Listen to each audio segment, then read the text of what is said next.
Hello everyone, welcome back to my channel. Today we're gonna play some more Subhuman. There was a new update a little while ago, I just haven't had a chance to play it. This time you can actually draw on here. So I'm just gonna put hi. Okay, clear. It's actually really fun because you can actually just draw. So I'm gonna, if you haven't seen their game video already, it's a Yandere game sim. Here's the trigger warnings. The game contains many trigger warning themes that are extremely present and shown throughout the entire game, like self-harm,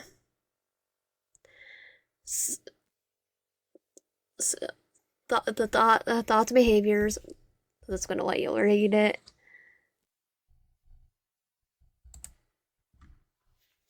Just because YouTube's guide, YouTube, just in case. The game is a psychological horror visual novel. It's 18 plus. I wish to view this game and understand the trigger warnings mentioned prior with being shown throughout the game. Will be shown throughout the game. Please keep in mind that you are playing the MC, so set pronouns are she, her, and the set name is Camellia. Future updates will let pronouns, names be changeable. It's hard for someone to recognize that they are an unpleasant person. I believe that's my biggest strong point. I'm aware. Ever since I was a child, I knew I was different. Not in the special type of way, but in the festering, putrid way. The kind of different that makes people sneer in disgust as they try to find a way out of a conversation or a room with me in it. I could blame it on the fact that I'm ugly, or on something that's simply out of my control, but that wouldn't be fair because that's not true. My personality weirds people out, my body language is all wrong, the way my eyes stare at people is just scarily freaky, and the way I talk is just so screeching. It's truly awful. It's gone to a point where I wonder if people can feel it's in the air when I walk into the room. Sometimes I feel people stares bore into me, like I just ruined whatever mood we're in. And the most shameful feelings hit me whenever I try to make friends. It's like I'm just being a burden, making running near me uncomfortable. Of course, people just too nice to say it outwardly. I try not to speak. I try not to look or stare. I don't want people to feel weirded out, and I think that deserves a bit of grace. I'm comfortable in my skin enough to be at peace with that.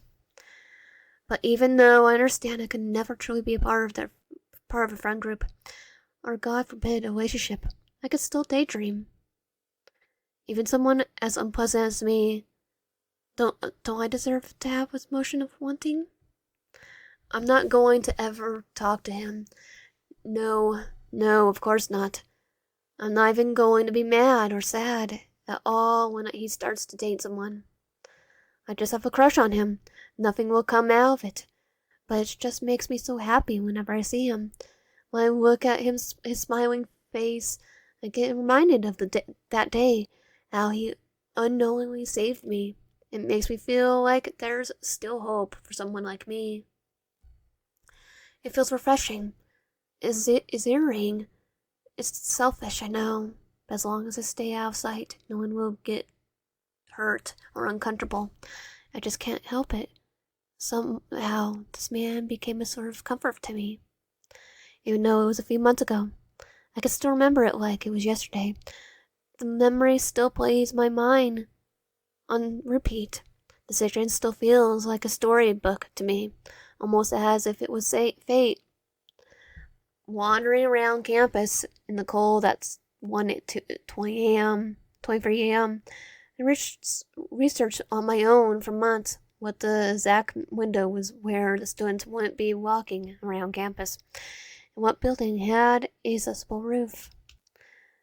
With my bag in hand, I walked with purpose up the stairs me students went up, here to study in silence. The door to the roof usually was locked at night. However, this roof's locking system was always broken. My heart pounded in my chest. My breath was bated. I hated night heights. I hated making a sing. But what I was about to do went against all of that. Every day my head would ache with the pressure and pain of just simply being, suffering, rotting, withering away, completely and utterly alone. The universe doesn't need me. Whatever greater force out there must have won me out of my existence. Without assistance, these thoughts and my actions were.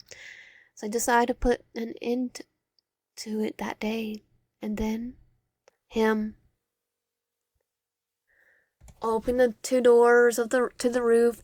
I could feel the cold wind on my face, brushing my hair back behind my ears, shivering. I looked up at the night sky. The few faded stars did little to comfort me as my eyes settled back to the edges of the roof. My hands shook, my teeth chattered. The anxiety was almost too much to bear as I took my first step out the doors. Pathetic, shaking like a frickin' dog. Before my feet could even get close to the edge of the roof, something tripped me, making me crash down on my face. I could feel warm blood drain out of my nose as I quickly got us up. What the heck? A guitar case? Oh, frick, are you okay? Before I could even pick myself up on the ground, the man lifted me up by my arms quickly and took a look at my face. Crap, your nose is bleeding. Remember how his soft hands held my face so tenderly? It was like my first time feeling that sort of physical contact. It may be over a year. I didn't even care about the blooming pain in my nose. His eyes were so kind. He looked at me like it was something fragile. Here, hold this up to it.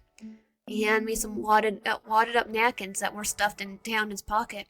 I don't want to know why he had them. I pressed them against my nose. I'm so sorry, I kind of just left my crap all over the place here and expect someone else to show up. I snapped back out of my trance. The words left his lips. Embarrassment heats up on my face as I ducked my head down to the floor. I didn't expect someone else to be up here. He's looking at me. I have to say something. Don't apologize. I should have been seeing your case. I hope I didn't damage it. Dude, don't even worry about it. I damaged your face. That's way worse if you scruffed up my guitar case. I stood there with the napkins in my hand awkwardly. Do I wait for him to leave? Do I just leave and come back in a bit? I could hear my heartbeat pump loudly in my chest as I tried to contain my rapid clicking breaths. What you're doing up here anyways? I thought I was the only one who knew about the broken clock. I refused to look at him. I tried to focus on the pouring blood slipping up into the napkin to calm my nerves. I've been caught. What do I even say?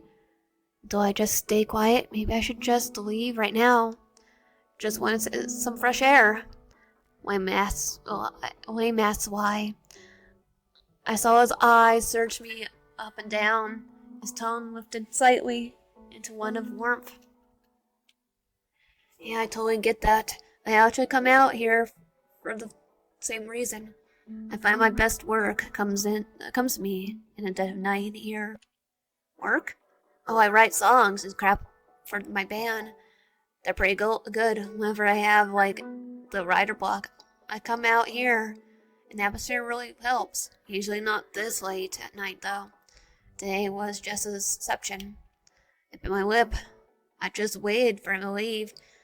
My whole world felt like it was crumbling down. The weight of my almost action calling at me, making me feel a sort of shame I never felt before.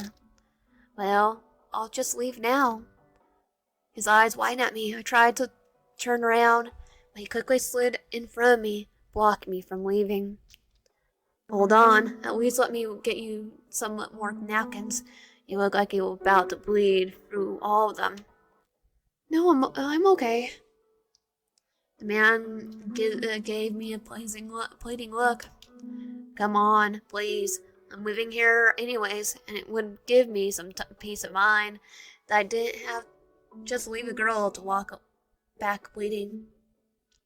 That would probably give me some bad karma or something. Before I could even give a firm no, he grabbed his stuff, and what seemed to be a hurry practically pushed me out the door. We both walked down the steps in silence, my bloody nose still running. Wait, dear. I'll be back in 2 seconds. He zipped away, leaving me in front of the building. I sighed, looking up to where was once the last place I would stand. When did the situation become such a mess? Knack and I have right now isn't even soaked through yet. Here, the man came back with some more napkins and also a coffee cup. I want to apologize again. I didn't know what to do to get you. I kind of assumed everyone likes hot chocolate, so here. I was stunned. He handed me the hot chocolate in my free hand. Consider it payment for my recklessness. You didn't have to. I half wondered if this was another dream I was having. But touching the hot paper mug showed me it was real. It's 2 a.m. already. I should probably be heading back. What building are you in? 406. The man's jaw hung open like what I just said was the most shocking thing in the world. What coincidence? Also live in 406. Weird, I haven't seen you around before though. Here. He grabbed my book bag from me, launching it over his shoulder along with his card case. You're holding the hot chocolate in your bloody nose. I'll carry this. I'm not gonna run off with it either, if that's what you're thinking. You're walking me back? Yeah, we live in the same building anyways. Besides, not to be that guy, but a girl walking this late at night alone is pretty dangerous. Plus, it would be nice to have the company on the walk back. I remembered how my mouth quivered. I wanted to say something to him, anything, but my nerves wouldn't let me. It was probably for the best, though. If I were to get something out, it probably would have ruined the mood. That walk back to my apartment, it wasn't tense. He just chatted about random things until we got to my room. The dread I felt when we reached my door was almost like grieving a lost friend. Oh, this is my place. Thank you again for the hot chocolate and for unlocking me back. Of course. I'll see you around. I gotta go now, but it was nice meeting you. Wait, I didn't catch your name. It's Camellia. Camellia? That's a cool name. Mine's Elias. Oh, before I forget, Elias hands me a crumpled flyer in his bag. It had some writing on it, and one of those exit signs on it. That's my band, the one I write for. If you ever want to check us out, we play every Friday. I hope to see you at 1. I nodded, grabbing hold of the flyer and tying it in my hands. Elias nods at me, turning his heels and hastily making his exit. I closed my door, finally laying my head up, feeling the smile tug at my cheeks even harder. He was being nice, just nice, of course. Over the top nice people exist, but he wasn't repulsed by me. He even told me his name. It would have made sense. It would have made sense if it wasn't pity. Deep in my heart, I knew it was probably just him pity me, and that's why he was so nice. But just can't bring myself to acknowledge it. In that moment, when he was speaking to me, I just truly felt like my company wasn't a bother, and for the first time in a while, I felt a small glimmer of hope. Oh, Elias. I take small sip of the hot chocolate. I remembered how my blood mixed a bit into the sweet drink, make it salty and metallic. Yet I still finished it. I couldn't even bring myself to throw the cup away. No, it was a gift. It's normal for people to keep gifts, right? Well, not that kind of gift. You get ants that way. Laying in my bed that night, I had the flyer he handed me. I didn't feel empty or ashamed. I just felt so happy. I knew I came up and talked to him again. I knew if I came up and talked to him again, it would have ruined the nice interaction we'd have. I know that's what happened. What happened was a rare occurrence, a once in a lifetime moment. If I were to thank him now and tell him that he saved me, he might be uncomfortable or feel obligated to talk to me. And with how nice Elias treated me, that's what that time I could never make him go through that for my own selfish gain.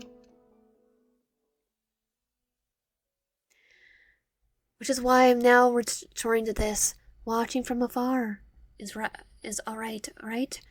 I mean, it's not the most ethical of things, but at least I'm not being detected by him. Who am I kidding? I'm a freaking freak. Dude, don't you have a concert today? Shouldn't you be, I don't know, more actually practicing? No, I'm good. All in good time. Part of my process is mental. My genius takes a lot of brain power, you know. Right, so what did the great genius get on his math final? Low blow, man, low blow. It was a concert. They happen every week, but it's still so thrilling to me. Elias truly is a fantastic guitar player. Plus, it's a great way to still watch and take photos without being a creep. I wonder what songs will be played this time. If he plays that one love song again, I'll be able to die happy on the spot. Oh crap, I'm late for my next class. Elias turns around abruptly. I quickly turn my phone off and stuffed it in my pocket. My heart skipping a beat as I dashed down the alleyway, out of sight. That was close. Of course, if he saw me, I'm sure he'll think nothing of it. After all, we do go to the same school, but it's better to be safe than sorry. My eyes quickly scan the area as I pull out my phone, opening my photos. Elias' smiling face glowing back at me on my screen. I could feel myself gaining a burst of energy as my eyes looked over at the time. Crap, I'm about to be late for my class. Shimmed my phone deep within my pocket bag. I started to run to my lecture hall. There were a few things I considered myself good at, and one of those things was work, and I'll be damned if I let that thing just become another one of my failures. Opened the door to the lecture hall. I panted, taking my seat near the back. Right on time, I opened my computer as I start to type out my notes, arranging them, and coloring and coding them. When the class ended, I marveled at my work. If I don't pass the final from doing all this, then there's truly no hope for me. I felt a little content with myself as I packed away my things. All there was left was to do today was some work my boss sent me over to me. I recently took up a small paid internship for data analysis.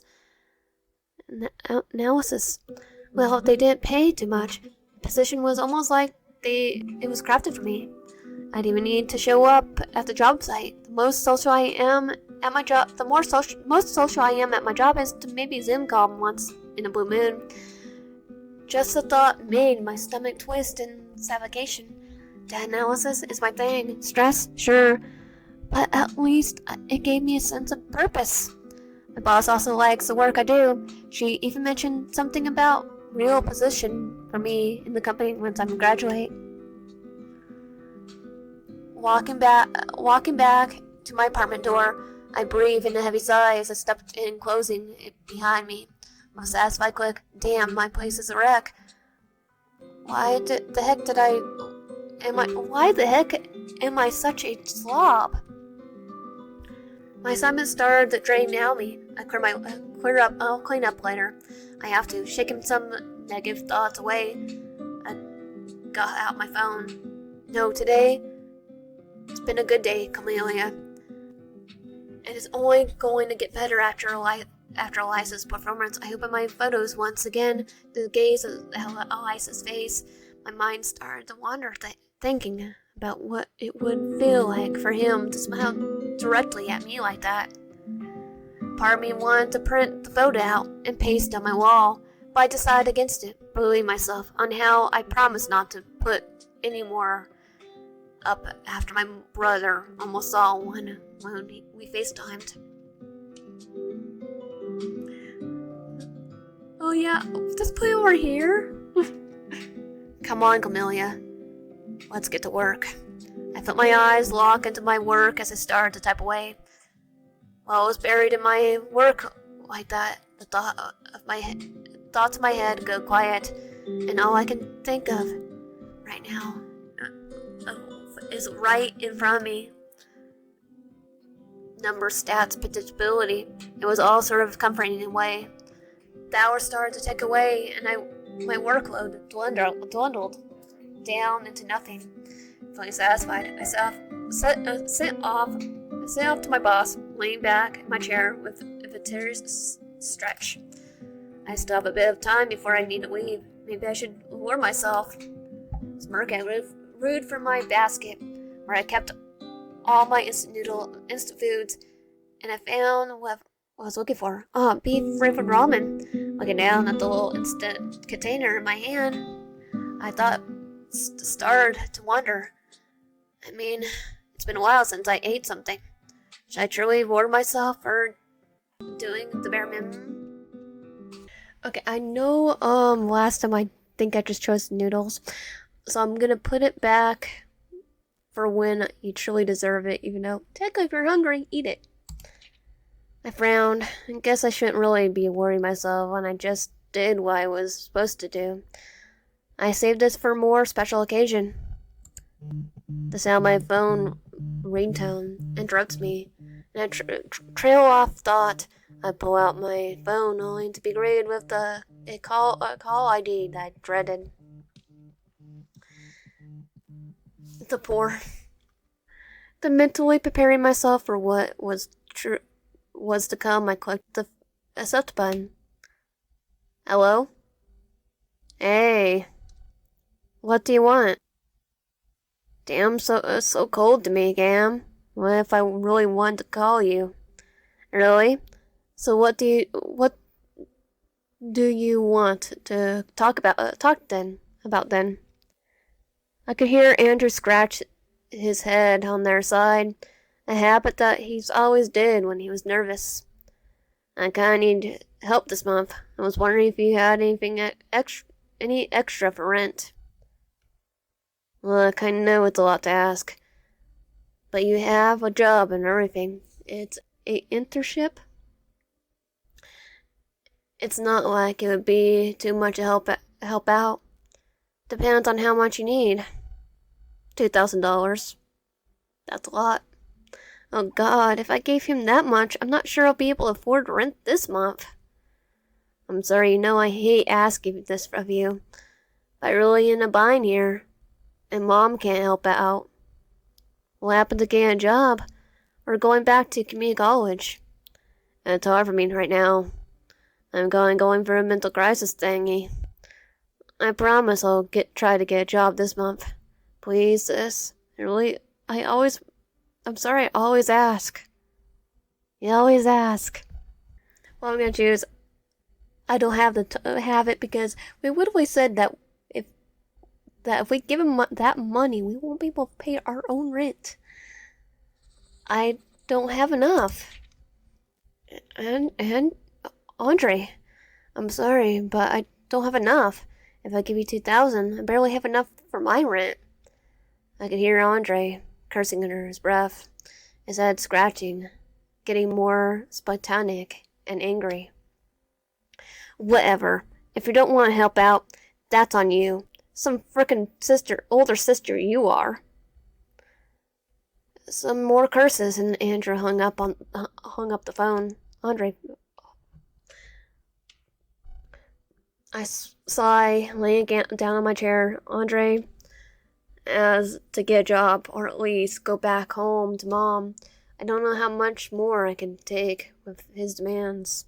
My stomach grumbled as I kneel over in pain. I'll get something healthy later when I have time. Speak of time. Checking my time clock on my desk, I set out a small chirp of happiness. The concert soon. I should get going. Get ready. I opened my closet up. A pile of clothes fell on top of me. God, I really need to start organizing more. I grabbed one of my darker hoodies, so I wouldn't stand out too much from everyone. Even though I can go without having to worry about looking like a creep, it's still better to be unseen. Lass also points and looks at the crowd a lot. I wouldn't like it if he caught a glimpse of my weird expression. I still try to make myself a little more presentable, though. It's fun to wear makeup and dresses and stuff other than the one outfit I wear. I looked in the mirror and I started to meticulously apply mascara and lip gloss. Damn, I really am an eyesore. I closed a tube of lip gloss with a sigh. It was too late to wipe it off. At least it wasn't noticeable.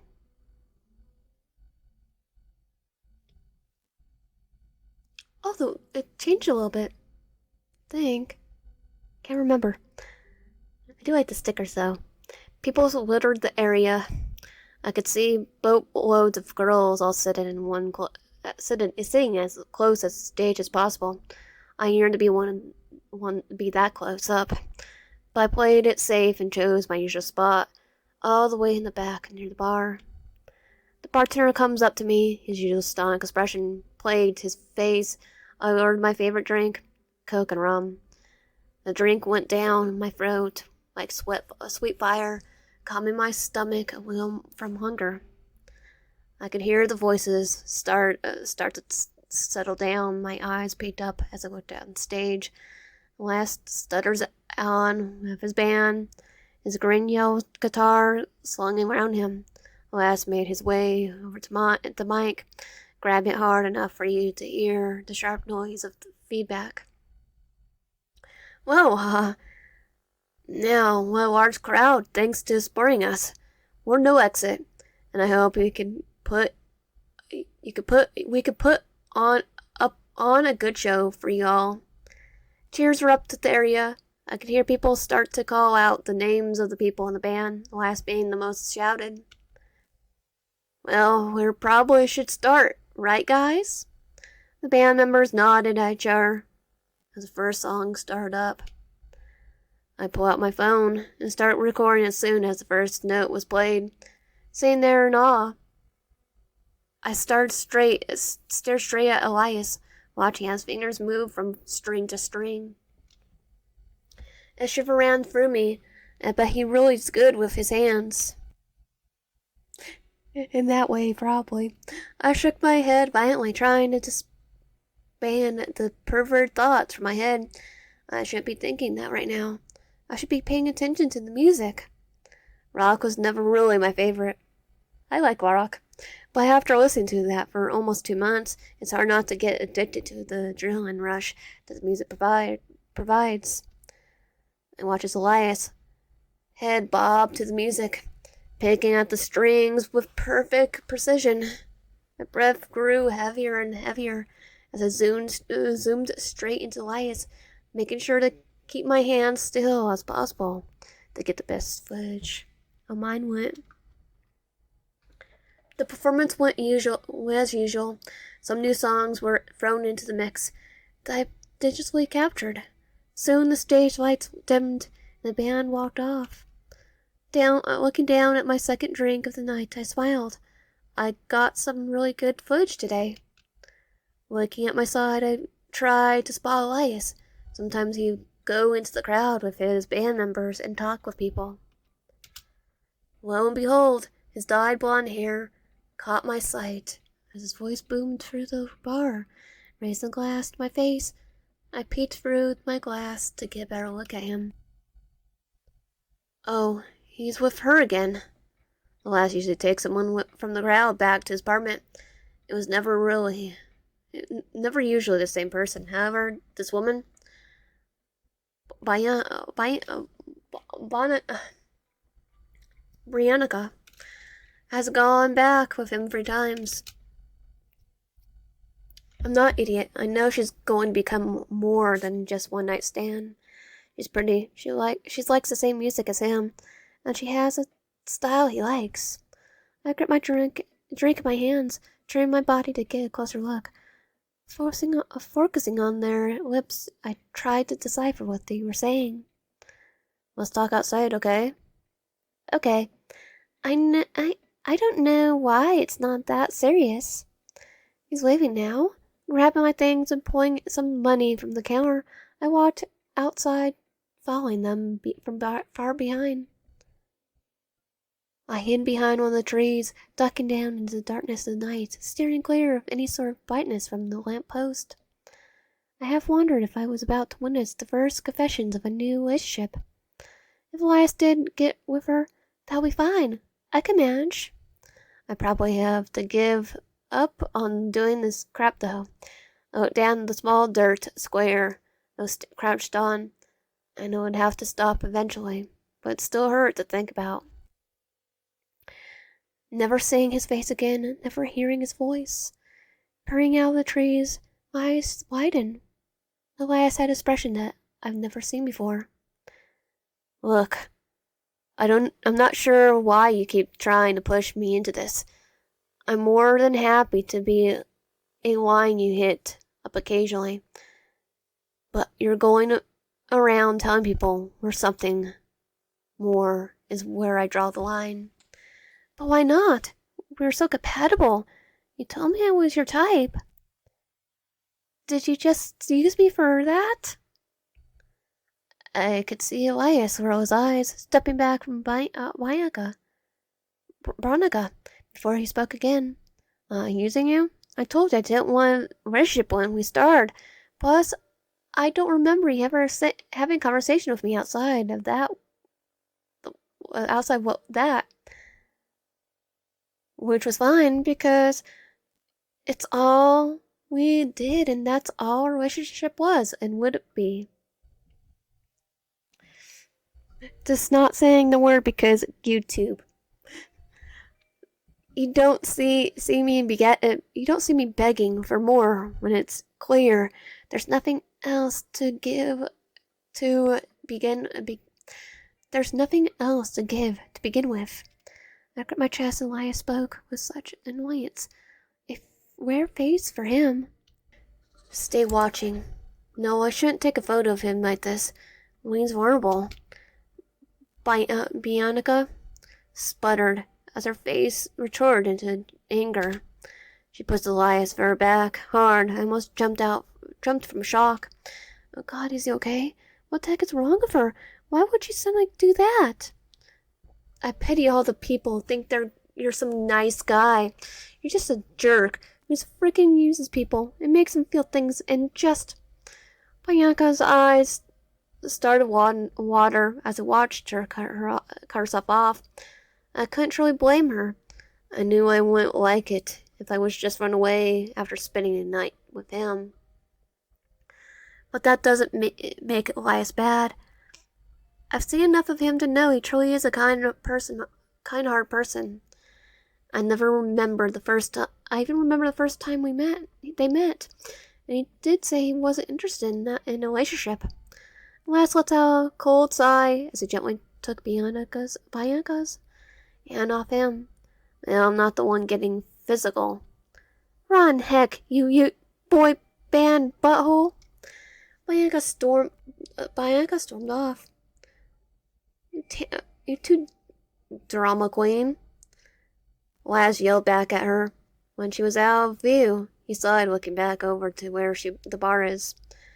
For a split second, I saw his eyes jet to where I was heading, make me cower and shift more. to the shadow of the tree. A smile gazed on his lips as he took out his phone, walking away as he started to call what I assumed was one of his bandmates. Only just a few minutes, I get up, finally freeing myself from my hiding place. Wiping off some of the dirt off my pants, I walked back. The air was only slightly cold, showing my nose practically, the only part of my face not covered with bandages. I need a haircut, if only they weren't so expensive. Before walking any further to my place, a body smacks into me. It caused me to jolt back. Seeing the person who bumped into me made me freeze. Oh, God, watch where you're going. She sneered at me. I couldn't move one bit. My body was tense in fear. Oh yeah, this one she's like, keep away from my man. Her eyes narrowed, looking at me with what I could only assume was disgust.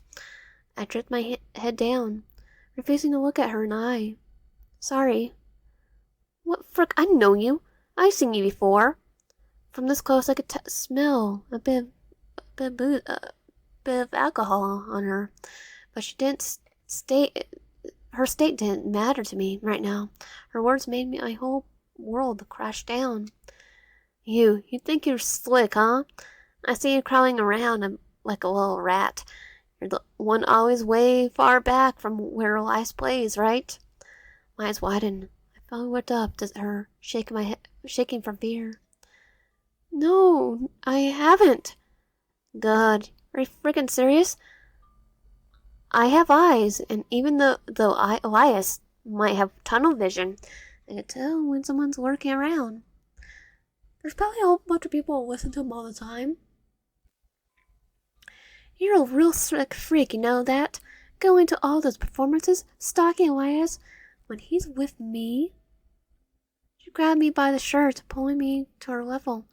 I couldn't look away as our green eyes locked into one another. Have some advice. Elias hates people like you who crawl around him. You think you got a chance with him? Stuff that crap down now. At the same time, she's trying to get us away from him in a good way, but the way she's coming off, you're just some slimy little freak, aren't you? She lets me down, making me fall to my knees, boozing them. At least I could finally feel my breath return to me. Scoffy, she walked away. I stayed on the ground for a while. I was caught. She knew. She knew the whole time. I thought I was careful. My breath picked up, shoved my hands in my mouth and nose. I tried to stand. I tried to stop the feeling of hyperventilation from picking up within me. Great. Getting to my feet, I started to run back to my apartment. It's like, we got found out.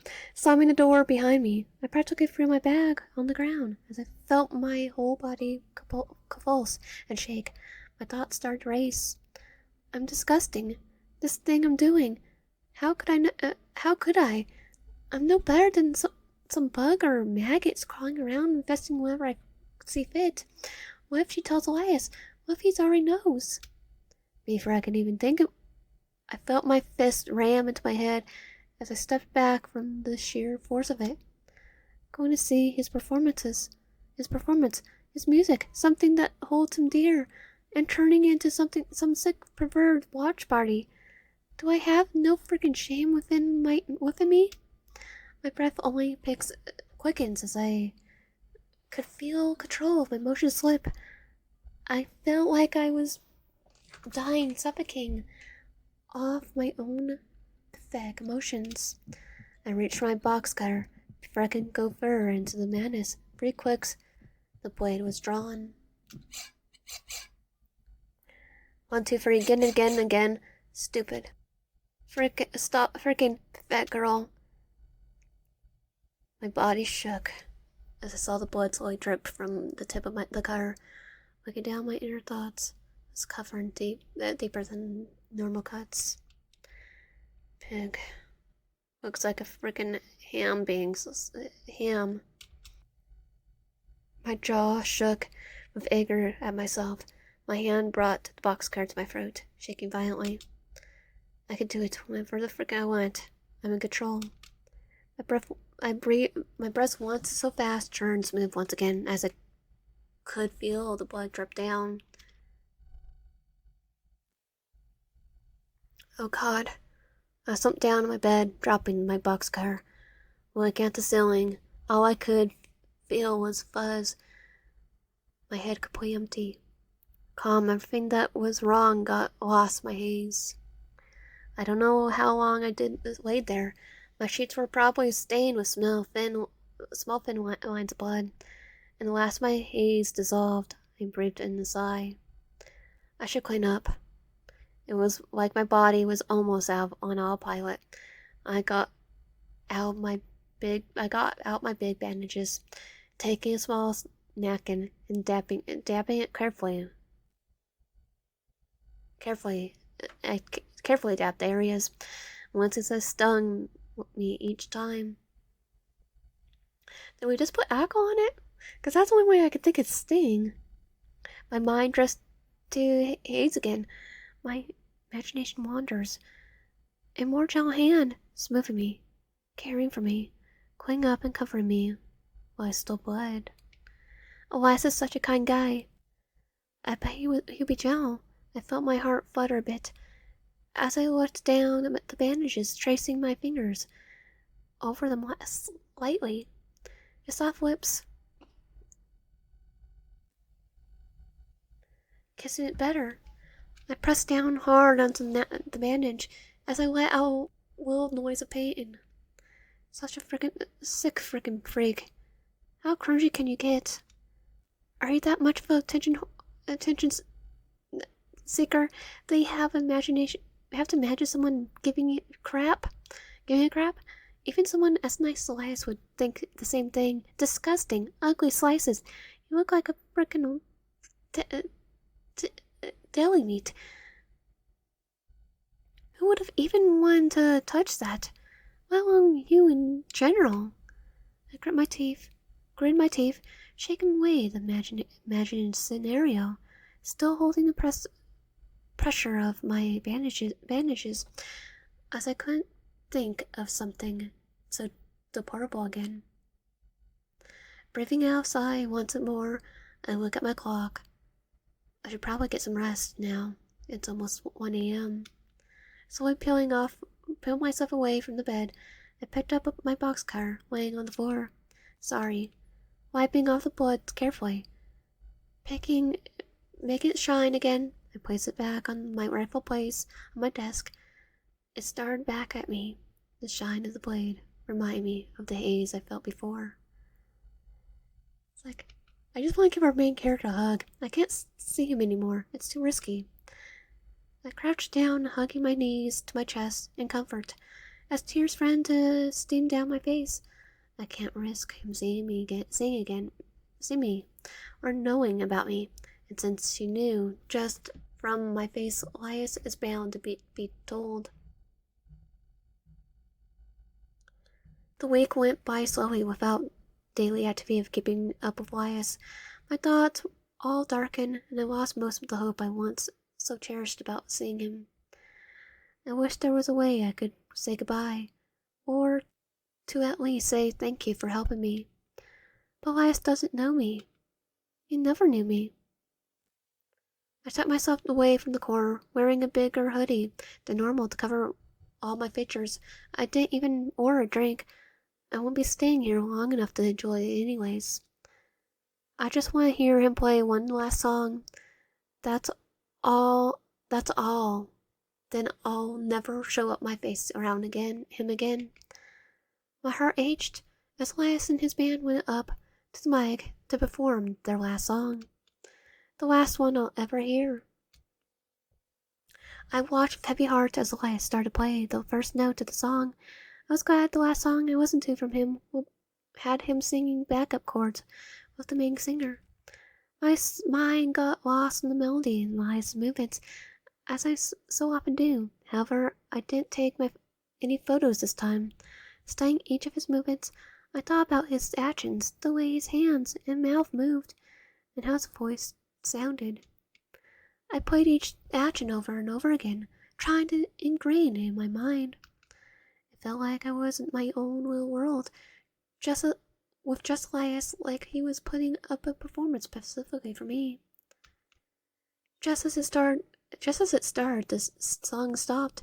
I saw the band wave to the crowd as they walked off the stage. A lump in my throat formed. God, why do I want to break down so badly right now? Putting my head down once again, I slowly waited in my spot. It wasn't just the music and Elias I'll miss. I actually came to like the bar a bit. Maybe it was because I acquainted it with Elias, but it's almost brought me a sort of comfort whenever I came here. Breathing in, I prepared myself to leave for the last time. It'll be okay. Yeah, that's the spirit. My whole body tensed. That voice. I slowly looked up, standing right in front of me. In all his glory was Elias. Elias, in front of me. Fear shot through me as nausea took over my senses. His bright, charismatic smile, the one that was always plastered on his face, just stared back at me. He was staring back at me. Say something, idiot. Sorry for waking up to walking up to you suddenly. You come to every single one of our performances. Your face looks so familiar. Though I end up in the mystery today. You noticed me back here? This whole time? Sorry. I didn't think we've met. I just like rock. That's why I came here so often. Really? 'Cause Warren and I met you somewhere before. Elias bent down a little, peering at my face. My breath hitched. I didn't dare move a muscle. How could he? Does he know? Does he remember me? Well, he stalks us too. Oh my god, I remember you. There was a pause. I could feel my stomach turn to ice cold. Nosebleed. That's why you look so damn familiar. Elias puts his hand on his head like it was the most shocking thing in the whole world to him. My hand balled into a fist. He remembered. I felt choked up a bit as Elias continued to ramble on. I don't know if you remember, but I was a jackbutt who accidentally tripped you by laying my case near the door. You know, Elias? Elias pointed to himself rapidly, still trying to get eye contact from me. I nodded. My palms started to turn, usually sweaty, with each passing second. So, how have you been? Camellia, right? Yep, that's me. Elias deeply, clearly didn't feel my awkwardness as he continued to talk up a storm. Dude, this is crazy. I gave you a nosebleed, and now you were watching me perform in the nosebleeds. That's gotta be some type of fate thing.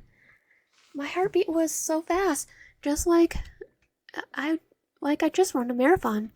Say something, idiot. Say something. Elias is right here in front of you. Yep. Must have been fate, huh? That was terrible. Dude, how have you been? I gave you that poster for my band like 3 months ago? I was worried I scared you off since I never saw you here. And now that I know you were the one just back here all the time, I'm like, damn. I'm touched. I tried to stop my body from shaking. I had so many fantasies of him coming up and talking to me. Why the heck did it have to be the night when I was trying to get over him? Well, what can I say? Your music really spoke to me. Really? Elias touched his heart in one dramatic motion. Camellia, you flatter me so. You know what I'm thinking? How could I possibly? What? We should catch up. Get to know each other better. I mean, the stars aligned here. Or the odds you came to every one of my performances after we just met that one time. I felt as if I was going to die right then and there. Did he know about my following him? Was he worrying me away so he could beat me up or call the police? No, he likes us being freaky. Is he going to yell at me or tell me off? Oh God, I'd rather him call the police if that's the case. Last I looked at me spectacly. He seems to be brimming with excitement. Okay, all right, let's go, guys. I'm flinches Elias yelled over. As bandmates, he pointed at me with his thumb. I could feel eyes start to fall on me. Humiliation and anxiety started to build up quickly. I'm leaving early with her, so I won't be hanging out later tonight. I could hear some boos and playful mock offensive sounds. You're cool with being at my place, alright? I remember us living in the same building. Or we could go to yours. Or we could go to your place if that makes you comfortable. No! My place is really messy right now. I'm cool with just your place. Is that so? You know about our posters about you. The posters, if he goes to my place, you'll see all of them. My heart stopped. Frick, I'm in a panic. I agreed to go back to his place. I couldn't even hear what Elias was saying as he guided me out the bar. Everything felt far away. My chest was tight, like I was drowning. This has to be a confrontation, right? There's no way all this is a coincidence. Hey, Elias tapped my shoulder and snapped me out of my thoughts. Yes? Are you okay? You've been kind of quiet. Yeah, I'm fine. Sorry if I jumped the gun a little by wanting to catch up. I've been told I'm pretty forward when it comes to this stuff, so it can be kind of jarring, honestly. I just wanted to get to know you better because I just think you're pretty cute. He smirked at me, moving a little closer. The tension I felt turned into confusion. I sang Elias. You used that line before. You do? I wouldn't say that if I didn't mean it. Does he want to do that with me? My face is heated. Was he joking? Was this some kind of cruel break? But he brushed loose hair from my face, tucking it behind my ear. The touch felt like electricity. He doesn't seem like he's joking. I have wondered what I did to deserve such a good karma. Elias was looking at me with such desire, something I only thought I would ever be on the giving end of. I make a killer chai, by the way, might help you calm down a bit. That sounds amazing. Am I dreaming? Everything was just so awful a minute ago, and now the situation feels like a blessing. The walk to his apartment building felt like the loss of my life. Endless thoughts circled my mind. What if he takes off my clothes and gets disgusted by the sight of me? That might even happen just from him touching me. Rick, I should have taken my dying seriously, like my mom said. Well, your mom's a piece of work. Standing in front of the door, I stood countless times in secret. My excitement grew once more. Elias's room was practically foreign to me. His place was directly in the corner, leaving only one window to peer through into his living room. After you. Stepping into the room, the scent of lavender hits my nose, and a warm breeze. His place felt so cozy, fully decorated in things Elias loved. It's like, is there pictures of us? Make yourself comfortable. I'll go make us that chai. Elias brought me over to his bed, motioning me to sit before he walked to his kitchen. Being inside his room was so surreal. I'd never been able to catch a glimpse of it due to the lack of windows. It was cleaner than I expected here. There wasn't anything out of the place, almost as if he were expecting company. I felt the sheets under my fingers, making a mental note of what kind of fabrics he finds comfortable. The posters peered down at me as well. Many were of rock bands I was aware of. Making sure Elias was around, I snapped a few photos of his room. If he likes those bands, that means their music must be good. I should check out. Tapping my finger on his squishy mattress, I wonder how long he would take. The windows in his kitchen let me see him cook a few times, but I could never tell if what he made looked good. If it was going to take a while, maybe I should just look around. It's not like I'll be able to get a chance like this again, unless I break in, which I would never do. Oh, we would. I think I actually stayed seated last time, but honestly, best thing would be stay seated, not sip around. Ray knew too much about him anyway. Stay seated. I shouldn't be touching his stuff. That's going way too far, and God knows I already off the deep end. Being inside his room was so overwhelming. I wanted to calm myself, numb myself, rather than just feel all these unfiltered emotions. Why did he suddenly take an interest in me? I'm not really his type for one of his dates. Maybe he really is going to kill me. Or beat me up. And this was just all a ruse to get me comfortable. God, I shouldn't have come here. I'm way too close than I should have been. What the heck is wrong with me? My breathing became heavy, and I hear Elias walking back from the kitchen. I took some deep breaths, trying to calm myself before he could see me. The chai is done. It's hot, so be careful. I took the mug he graciously offered, staying myself with a deep breath.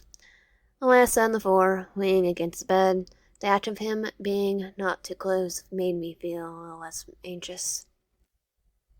I took a sip of chai. The warmth spread through me. The aroma of spices rolled at me. It calmed me almost too much, like a peace I wasn't used to. So, how is it? It's really good. Where did you learn how to make it? Well, my foster parents taught me when I was little. The recipe just stuck in my brain. Foster parents? A rush of curiosity hit me. I had no idea Elias had been in foster care. The thought was tantalizing. I wanted to know more, much more. Of course, asking outright would be way too forward. That was our first real conversation, after all. Second? Or no, technically first. You still here, Camellia? Elias tapped my calf. I tensed, snapping back to reality, and looked down at him. Oh, yeah. Yeah, just enjoying the drink. Yeah. He kept his gaze on me. His light brown eyes locked onto mine. They were memorizing. God, I wish I could take a picture of them. Is my drink warming you up? Yeah. Elias suddenly gripped the bridge of his nose again in pain. I set down my mug immediately, going down to his level to see what's wrong. Oh, God, was it something I said? Was it something I did? Did I accidentally kick him? Did I smell bad? Oh my God, Elias, are you alright? Yeah, I'm fine. Just my contacts are kind of making my head hurt. Do you mind if I get a little more comfortable? I nodded. I had my head anxiously. I nodded my head anxiously as I sat back in my place. He left his cup on the table as he walked into his bathroom. I went over our conversation again and again in my head. I can't believe this is truly happening. Even though I felt overwhelming joy, was still lingering pain. I'm not even sure how I react after being thrown out by him after one date. I never even had night stand before. Neither have I. Do I just walk out once we're done? The thought made my heart rage. I slipped out the last of my chai. And other than the fact I know what happens, how do we know it's going to be a one night stand? He just might want to just talk to us. I could hear a small clunk of the bathroom door. My eyes widened as Elias stepped out. Do you mind? I'm getting kind of hot in here. I don't really have any night shirts on hand right now.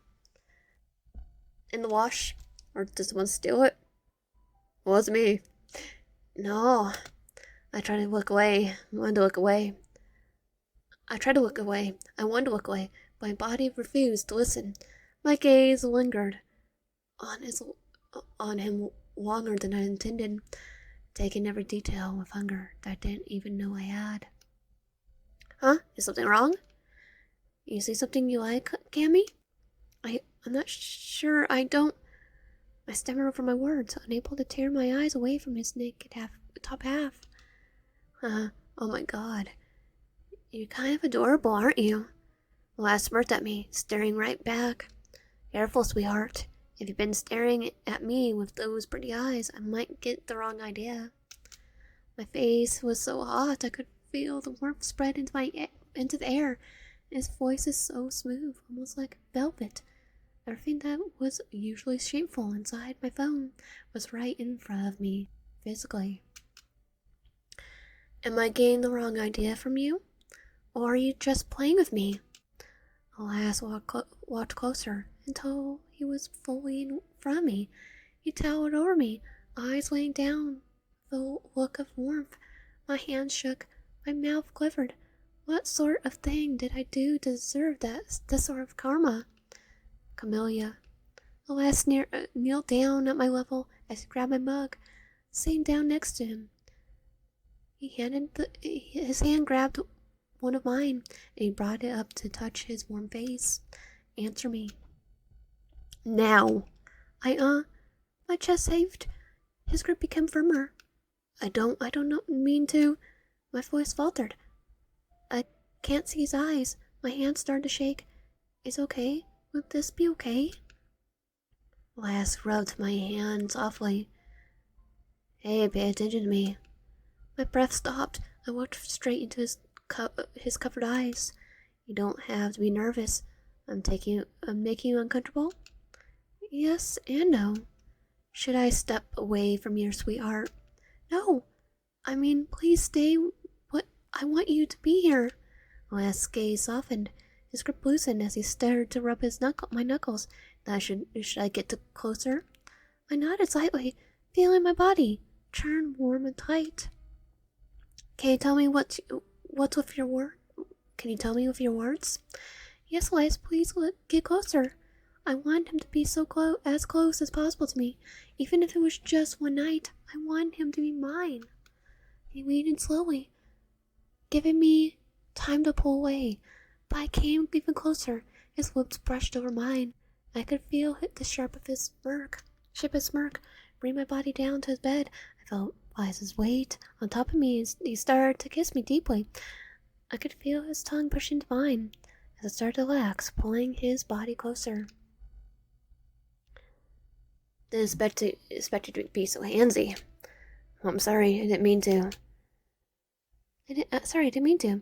Elias shook his head, grabbed my hand, placing it on his warm chest. Don't apologize. You could touch me as much as you want.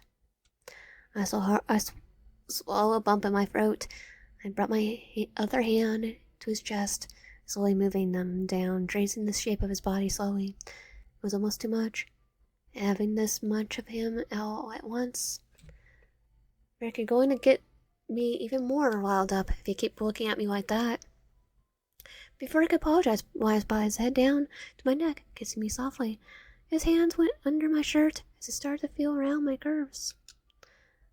I didn't have time to feel ashamed or to cover myself as Elias took off my shirt, throwing it to the bedside table.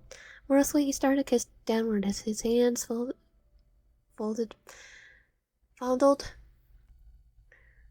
my. Oh, that's how I can say it. I tried to replicate the action, but with how all over me he was, it seemed almost impossible to gain the upper hand.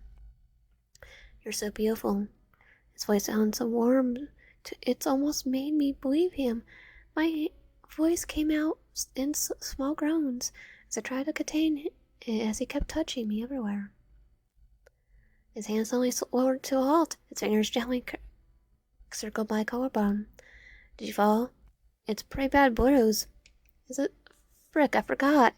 Oh yeah, I just fell a bit the way. That's why I'm bruised up.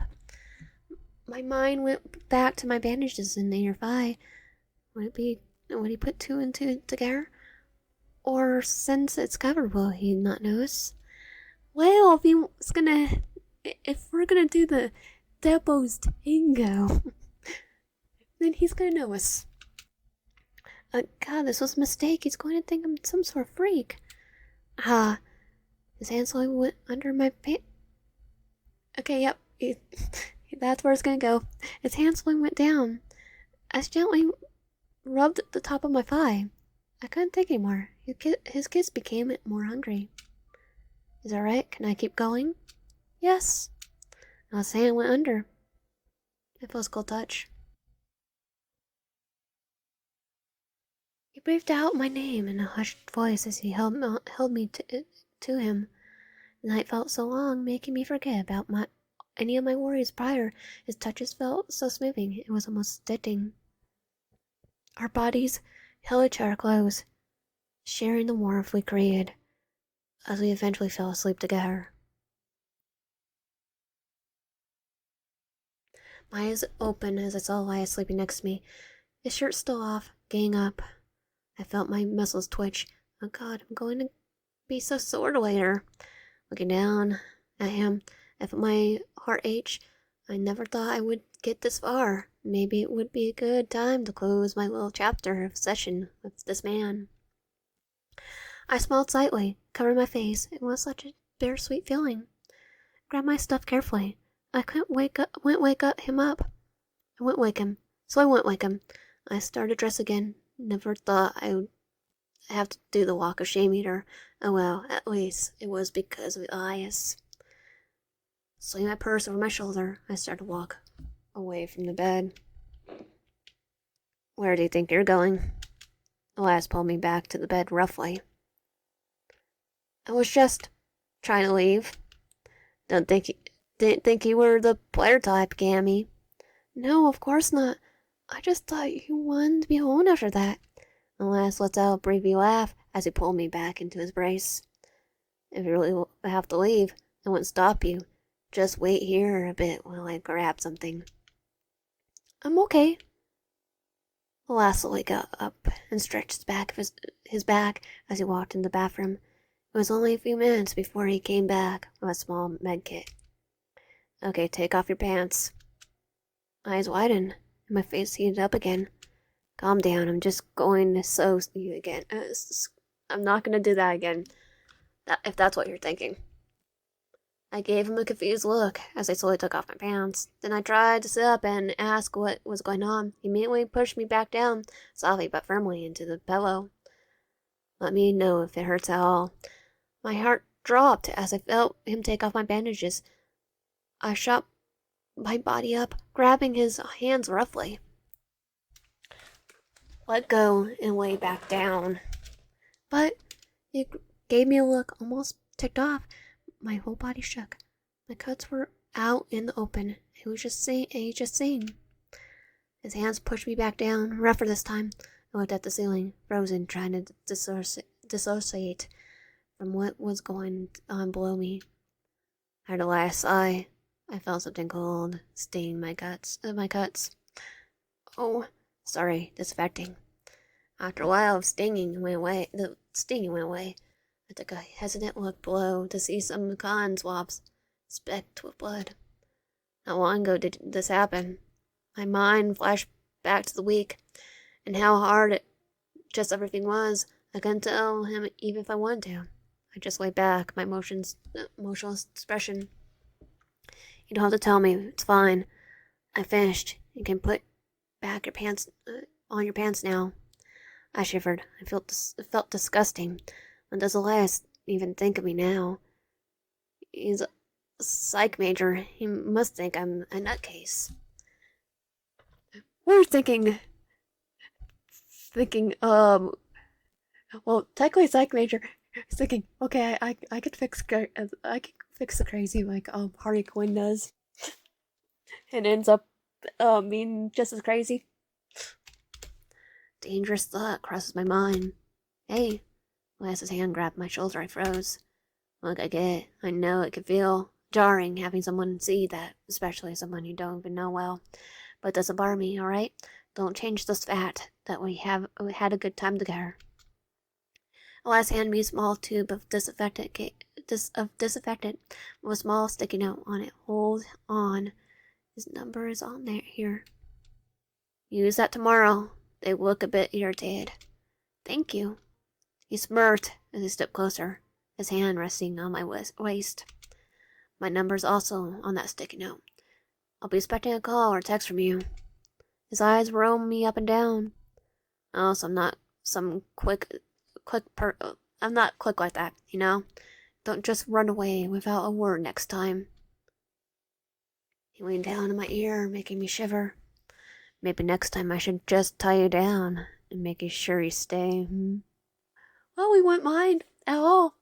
Our MC would not mind at all. I flinched at his words, feeling heat raise my cheeks. Kidding. Kinda. Be safe going back to your place. Okay, I'll text you too, I promise. I walked back, looking over my shoulder to see Elias getting into bed again. I really didn't want to leave now. It's bright out right now. What time is it even? Pulling out my phone, I felt a sense of dread. It's 10 o'clock? What the heck? He was acting like I was leaving in the middle of the night. Crap, I have some work I need one to do. Closing my door behind me, I opened my computer, checking my emails. No one contacted me. I thought I was screwed for sure. Closed my door behind me, opened my computer, and checked my emails. Good, no one contacted me. I thought I was screwed for sure. I can't remember the last time I slept that well. Then again, I can't remember the last time I did that. God, maybe once in my second year. My mind drifted back to last night. The giggly feelings I was getting were almost too much. He gave me his number. I thought back to the day I found him with Bianca.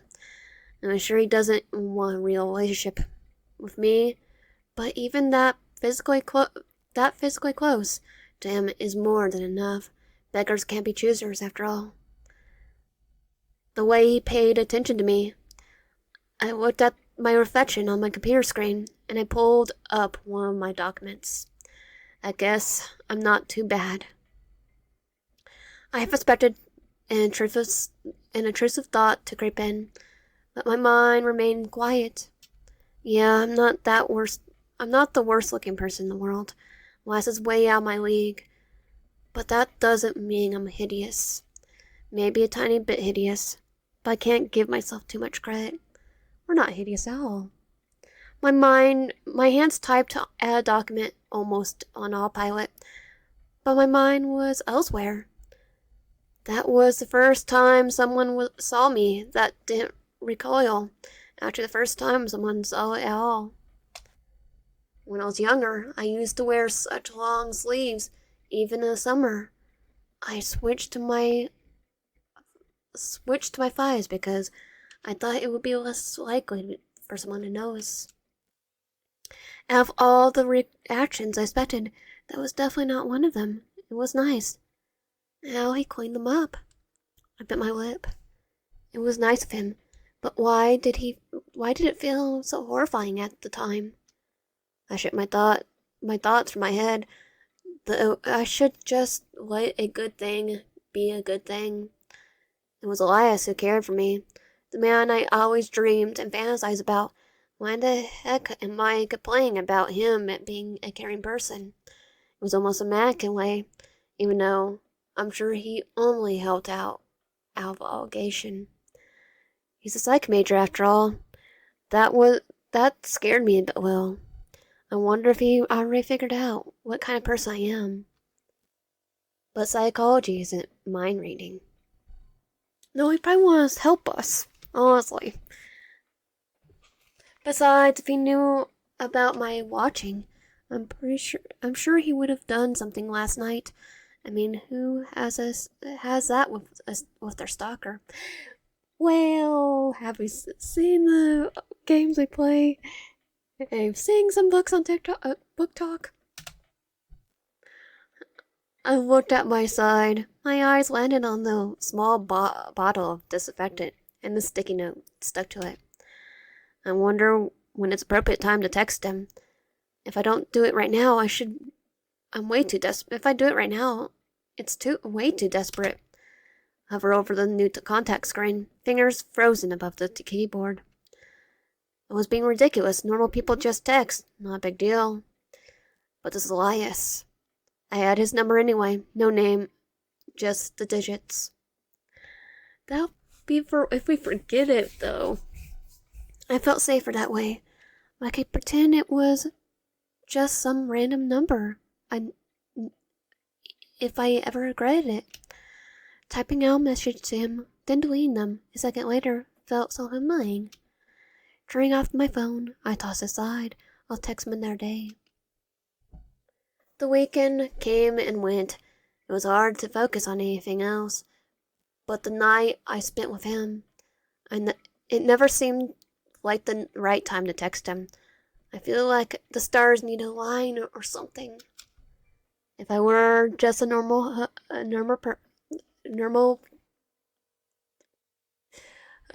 get together, I'm gonna try and make it so YouTube doesn't think. I feel like I should have texted him sooner, but I'm not just a normal person to him. I might be. But to me, that night was everything. It felt like all my dreams and fantasies had manifested. And now I'm just keep wondering if I screwed it up like I always do. I clenched my first fist again, staring at the phone. It's been a few days. Maybe I should text him. I mean, it won't hurt, right? He did tell me. My computer screen glowed with the unfinished work I had for class. I should focus on that. Or my internship. But all I could think about was Elias. Maybe I should check on him to see if he's still interested. No, I can't keep watching him like this. It's not right. I told myself to stop. I'll stop. He's not an addiction. So why do I feel like I'm going through withdrawals? Because we are addicted. Maybe I should just leave it alone. What if it's just not meant to be? Okay, I'm gonna text him. It's been 2 days since it happened. I think I've waited long enough. Typing out a message that sounded normal enough. I click send, feeling my stomach drop. Hi, it's Camellia. How have you been? It sounded normal enough, right? Barely a minute later, Elias texts back. Oh, I was hoping to get a text from you soon. I've been well. You? I should give him a short answer. That way it won't seem too desperate. Good.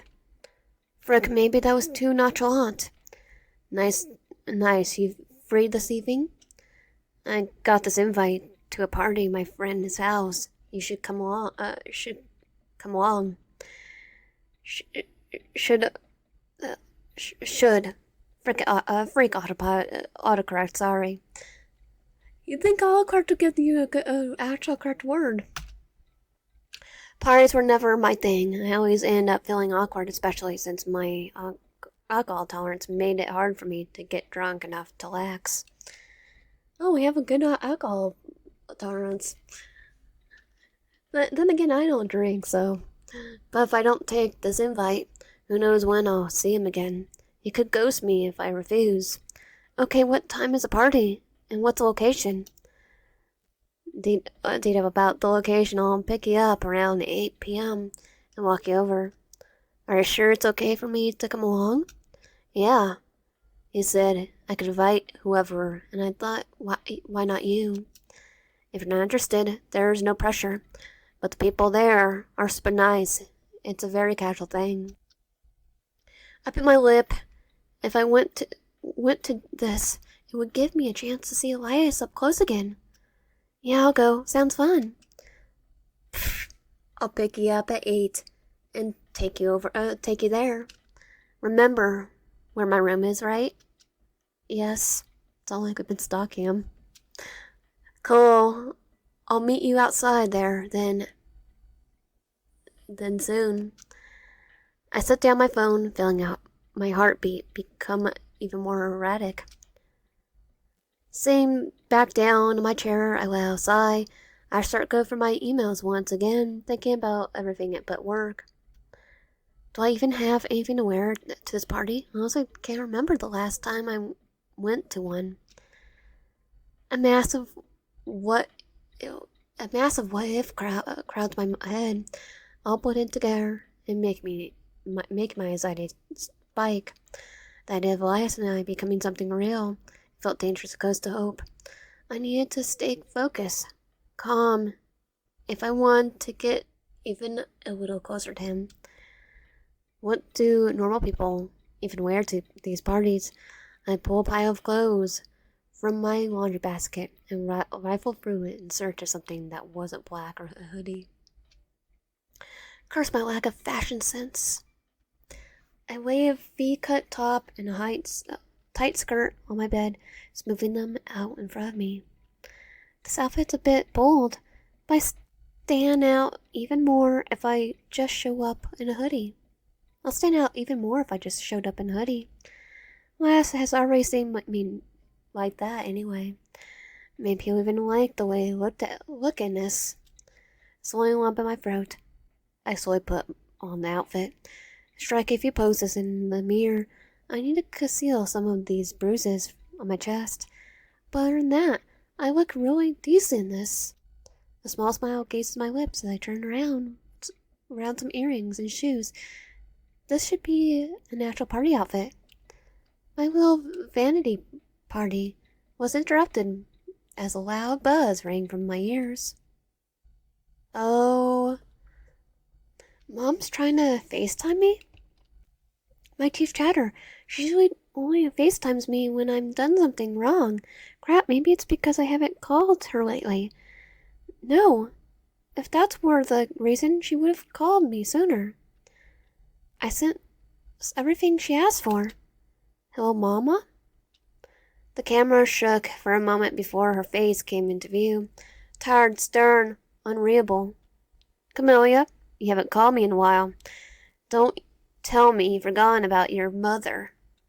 No, Mama, of course not. I'm sorry school's just been really busy.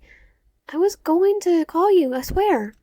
She weighs me off sharply, her mouth curling into a disappointed glance.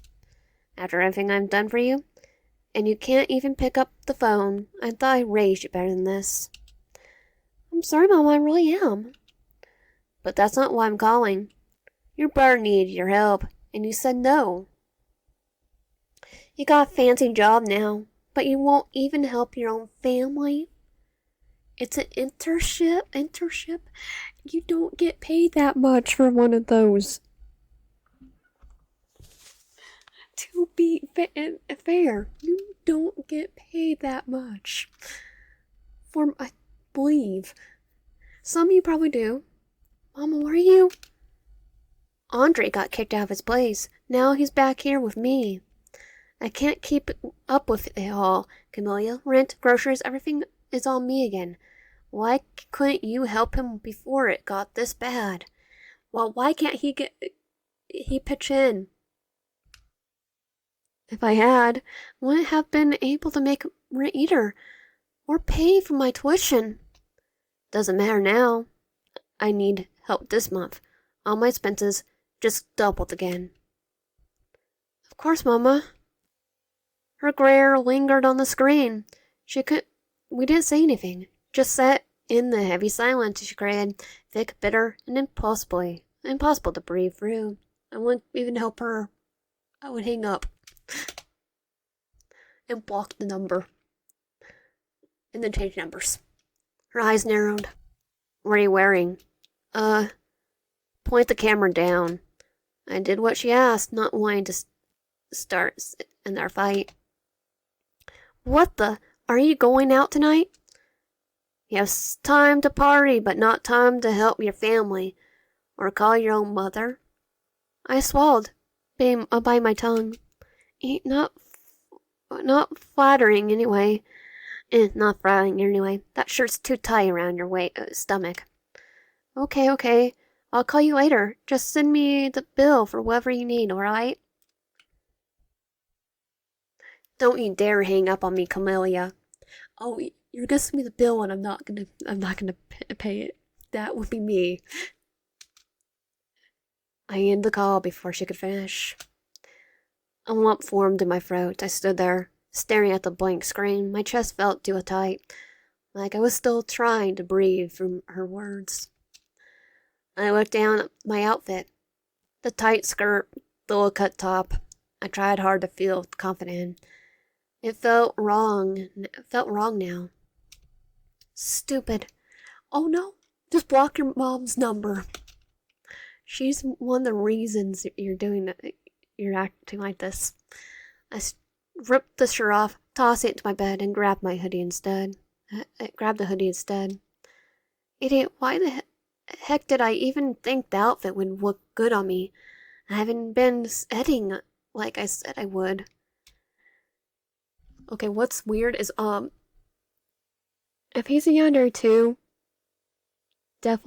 I'm definitely staying with him. I grabbed a fistful of my stomach, watching the skin contort and mold under my hands. So freaking gross. I almost gagged at the sight. You get laid, you get that once, and then suddenly have the audacity to wear crap like this. I think we'll look perfectly fine. It's your mom is the problem. I quickly put the hoodie on, felt my chest heave as I looked close into the mirror. I got my makeup next to me, holding each thing tight, my hands feeling my nails dig inside my skin, leaving small dents. It'll be okay. Applied some mascara, trying to find what features could possibly enchant something unfixable. God, I have to meet Elias soon. I stifle, stepping back into the mirror. I couldn't even look at myself for long. I grabbed my phone, rushing out the door, trying to escape all the thoughts that plagued me.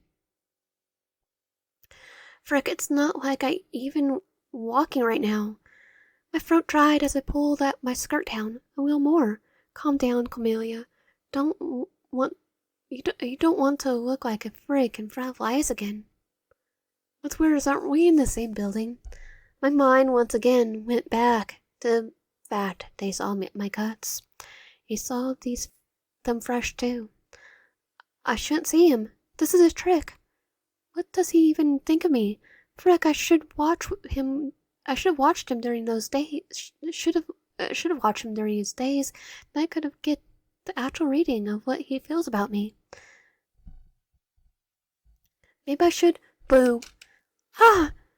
Yeah, that will never let me not be funny to do. How do you do, anyways? I'm a quiet walker, but I can say. Plus, you're kind of easy to sneak up on. You're always starting off into space. So, are you ready to go? I gave him a closed-lipped smile, feeling my face tying under it as I tried to mask the shame I was feeling. Yeah, I'm ready. What's wrong? You seem a little bit down. Oh yeah, I'm okay. Just a little cold is all. The lad lets out a soft hum, eyes searching mine like he didn't quite believe me. He stepped closer, gently placing his hands on my shoulders. That skirt looks really good on you. I mean it. You look amazing. I'm glad you came with me tonight. He pressed a light kiss on the top of my head. My face flushed, and for a moment the noise in my brain went quiet. Let's get going. My friend just texted me that he was drinking to take the edge off before talking to some girl, which is never a good sign. Is your friend that bad at talking to women? Oh God, don't even get me started. You see when you meet him. The last led me to over to another building. Soft music played from outside the door. I could feel my body tense up. I really hoped there weren't too many people there.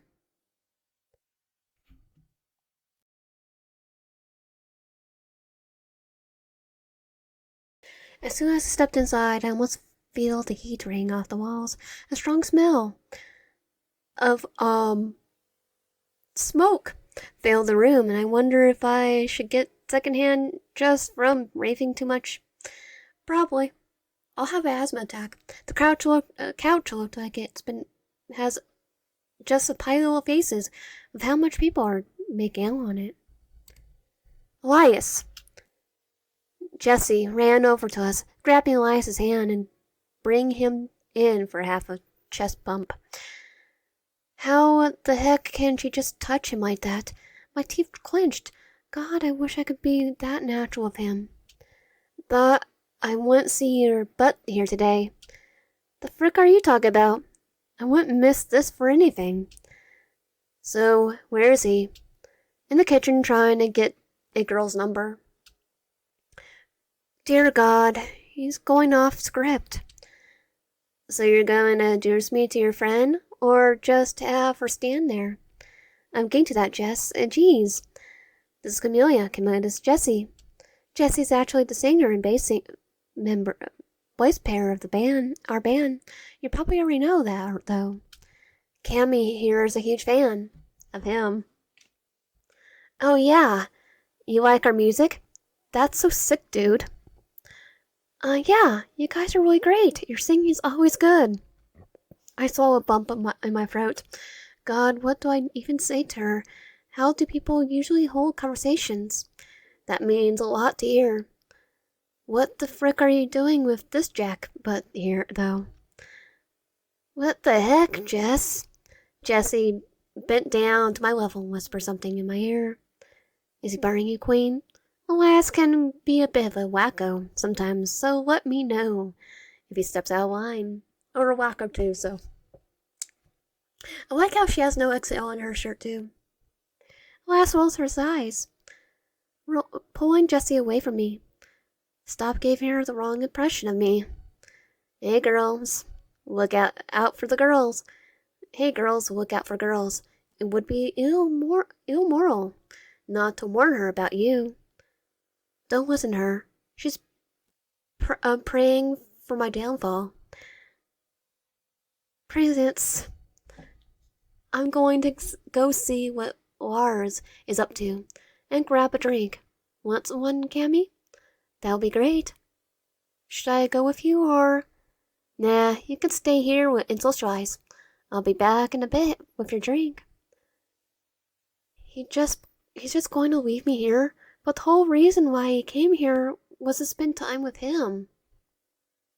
Did he forget I don't know anyone here? Or does he he's just not care. I forced down my displeasure and gave him a nod and half smile. This is the worst.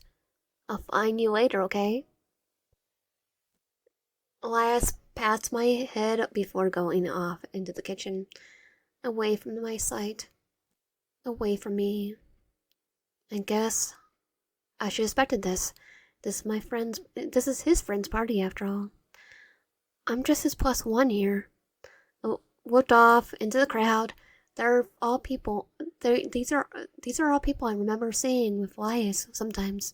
It's almost unbelievable how many friends he has.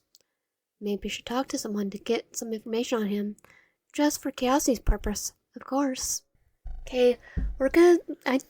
I believe we did Jesse last time, so we're gonna seek out Lars. I never saw Lars by all that much, aside from when the band played. I knew he smoked with Elias a lot, though. He might know things I couldn't stalk my way into finding out, because we're Yandere ourselves. If I remember right, he has an insane amount of height on him. It wasn't hard to spot him. Looking over the crowd, I saw a tall figure slouched in the corner of the room, hiding away from everyone else. I sympathized with him a bit. He seemed to be enjoying the party about as much as I was. I tried to walk over as casual as I could, eventually shifting to the empty spot on the wall beside him. Oh, he is tall. And handsome. Hey, I saw you coming with Elias. You must be Camellia, right? Yeah, I've seen you play a few times. You're a good drummer. Thank you, you too. About the drummer? Frick, I just meant to say thank you. God, Why does he seem so nervous? That makes two of us, though, I guess. Okay, I'm just gonna ask how he joined the band. Be a little subtle. How did you join the band? Some light conversation with the guy might get me some information. So how did you join No Exit? Oh well, Elias knew I could play the drums and I could help him practice sometimes. Then one day he told me to practice at the cafe with him, and it turns out it was a surprise performance. And now I'm in the band. Oh, surprise. You two must be pretty close. Yeah, he's a bit too energetic at times, but he's been good to me. He's also a bit of um, he's a bit of a player, so just be wary of that if you're going to do anything with him. Lars, there you are. Elias ran over to us. His face is a little more flushed as from the amount of alcohol he's been ingesting all night. Where's my drink? Was he supposed to give me a drink? Oh, I see you met Camellia already. Don't get too acquainted with her. We're about to head off soon. Lars nodded as he glanced at me, narrowing his eyes a little before walking off. What the heck is that look for? We should probably get going before my tipsy turns into being drunk. I need to keep my wits up for what's about to happen. What do you mean? Nothing obvious. I just mean getting back to my place. You do want to come back to my place, right? Unless you're having a blast here. No, I think my small talk meter has run out. Well, then let's go. He gestures towards the door, and I follow. Where we are about to get together again? Is this why he's taking me back? We enter his room. Elias immediately flopped onto his bed with a tired sigh. So, how was the party? It was okay. I guess I got to talk to some people, which was nice. At least Elias. Lars. He lets out a soft breath, and he turns his body to his side to face me. Honestly, it was pretty lame, kind of disappointing. This was my first function I brought you to. Probably would have been better if I just hung out with you tonight. I'm sure we could have done something.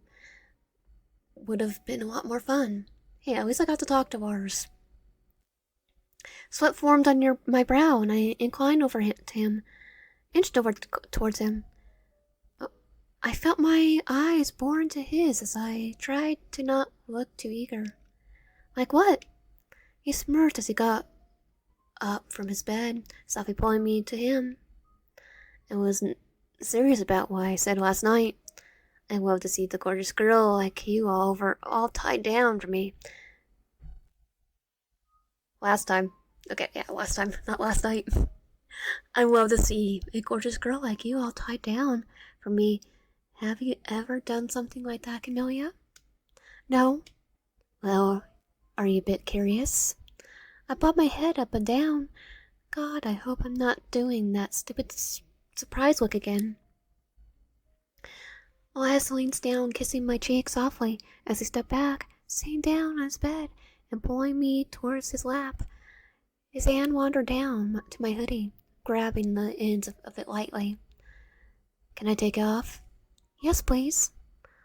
I watched his hands all over me, wanting to feel his warmth against mine again. His warm hand slowly taking off my hoodie as they support my chest. His head went down, kissing my shoulders and chest softly. He began to take off his shirt as well, and marveled again at how his body looked. God, he's fit. I felt hands trace down my body, following the conversation slowly brought me under him as he started to take off my shirt. Looking away, I was reminded again of when he cleaned me up, and my heart raced a bit as small amounts of fear slipped through at me. Relax, everything's okay. I felt his fingers go through my hair as he kissed me deeply. I felt my nerves die out as I closed my eyes and let him feel me. He got off me, grabbing something from the side of his bed, looking down at me, his expression only further calming me down. I like you like this. It's nice to see all of you. Can you lift your arms for me? I do as I told. Elias brought a red rope down, tying both my wrist to my bed, to his bed. Carefully. Does that feel okay? I pull on them. Despite not being uncomfortable, I could barely move my arms at all. Yeah, it feels good. Elias' expression shifts. A soft smile turned into a bit of a smirk. He got off the bed, softly as he turned around. Huh? Elias looked down. He sat beside my bound, spread out body. His back shook, and I could hear a small choke of laughter coming out from him. My jaw shivered. Did my body look that bad? My face heated up, in shame and embarrassment. He seemed so into me a second ago. What's going on? Holy cow. This was too easy, wasn't it? My heart dropped as Elias got off the bed and headed straight to my bag. Because he knows. Wait, what are you doing? I yelled as I pulled on the rope, feeling the smooth surface dig into my skin. The wax of the rope was still softly, causing no burns or pain. I wished the rope would cut into me to make me have a distraction from what's happened next. Cammy, look here.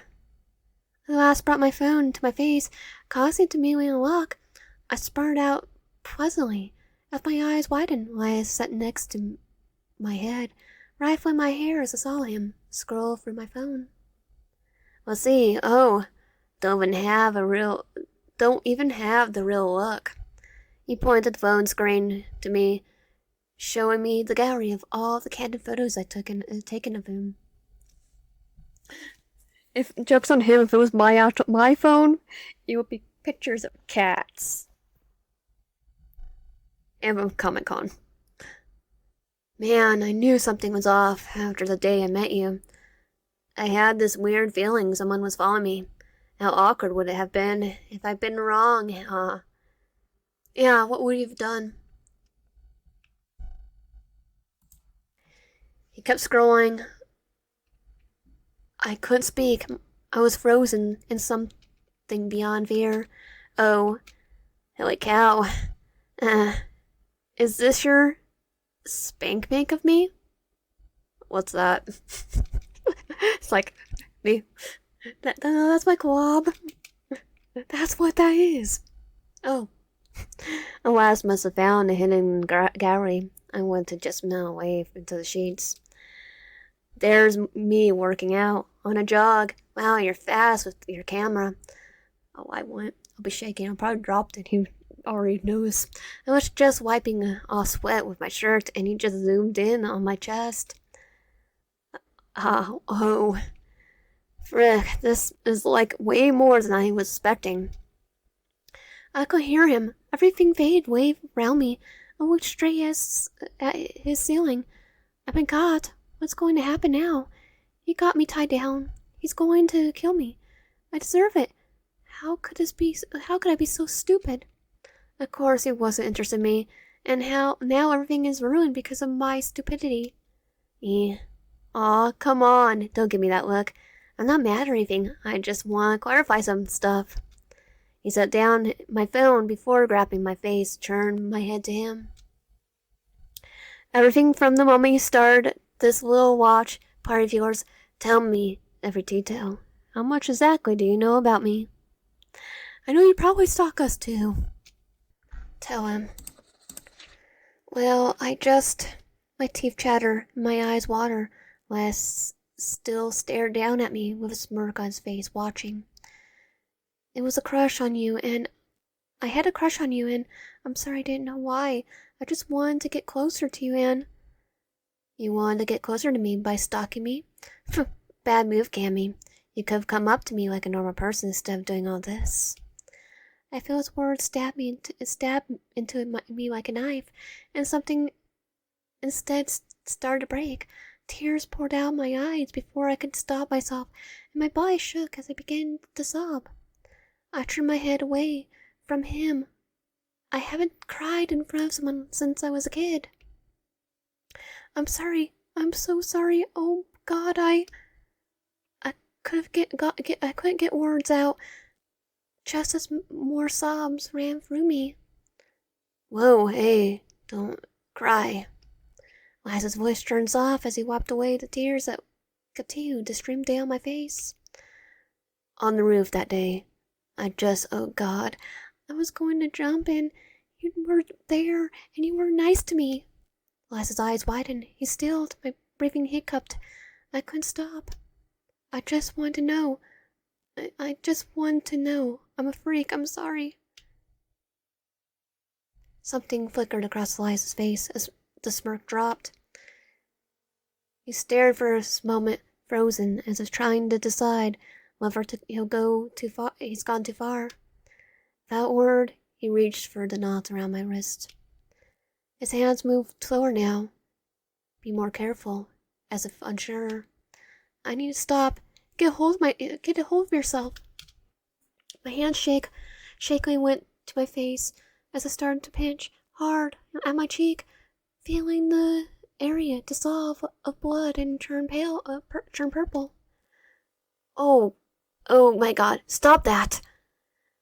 Elias grabbed my wrist tight, pulling me away from my face. I could hear a loud snap. Camille, hey, look at me. His voice was no longer playful. It was sharp, grounding. Breathe with me right now. He pulled me, sitting me up as he placed both of my hands over his chest. His heartbeat thundered on my palms. Thumped on my palms. It was deep but slow. My eyes looked up at his face. His gaze was locked onto mine. I could see him say something, but my ears couldn't pick up on it. The rise and fall of a deep breath was felt through my palms, and soon I started to match his rhythm, breathing in and out.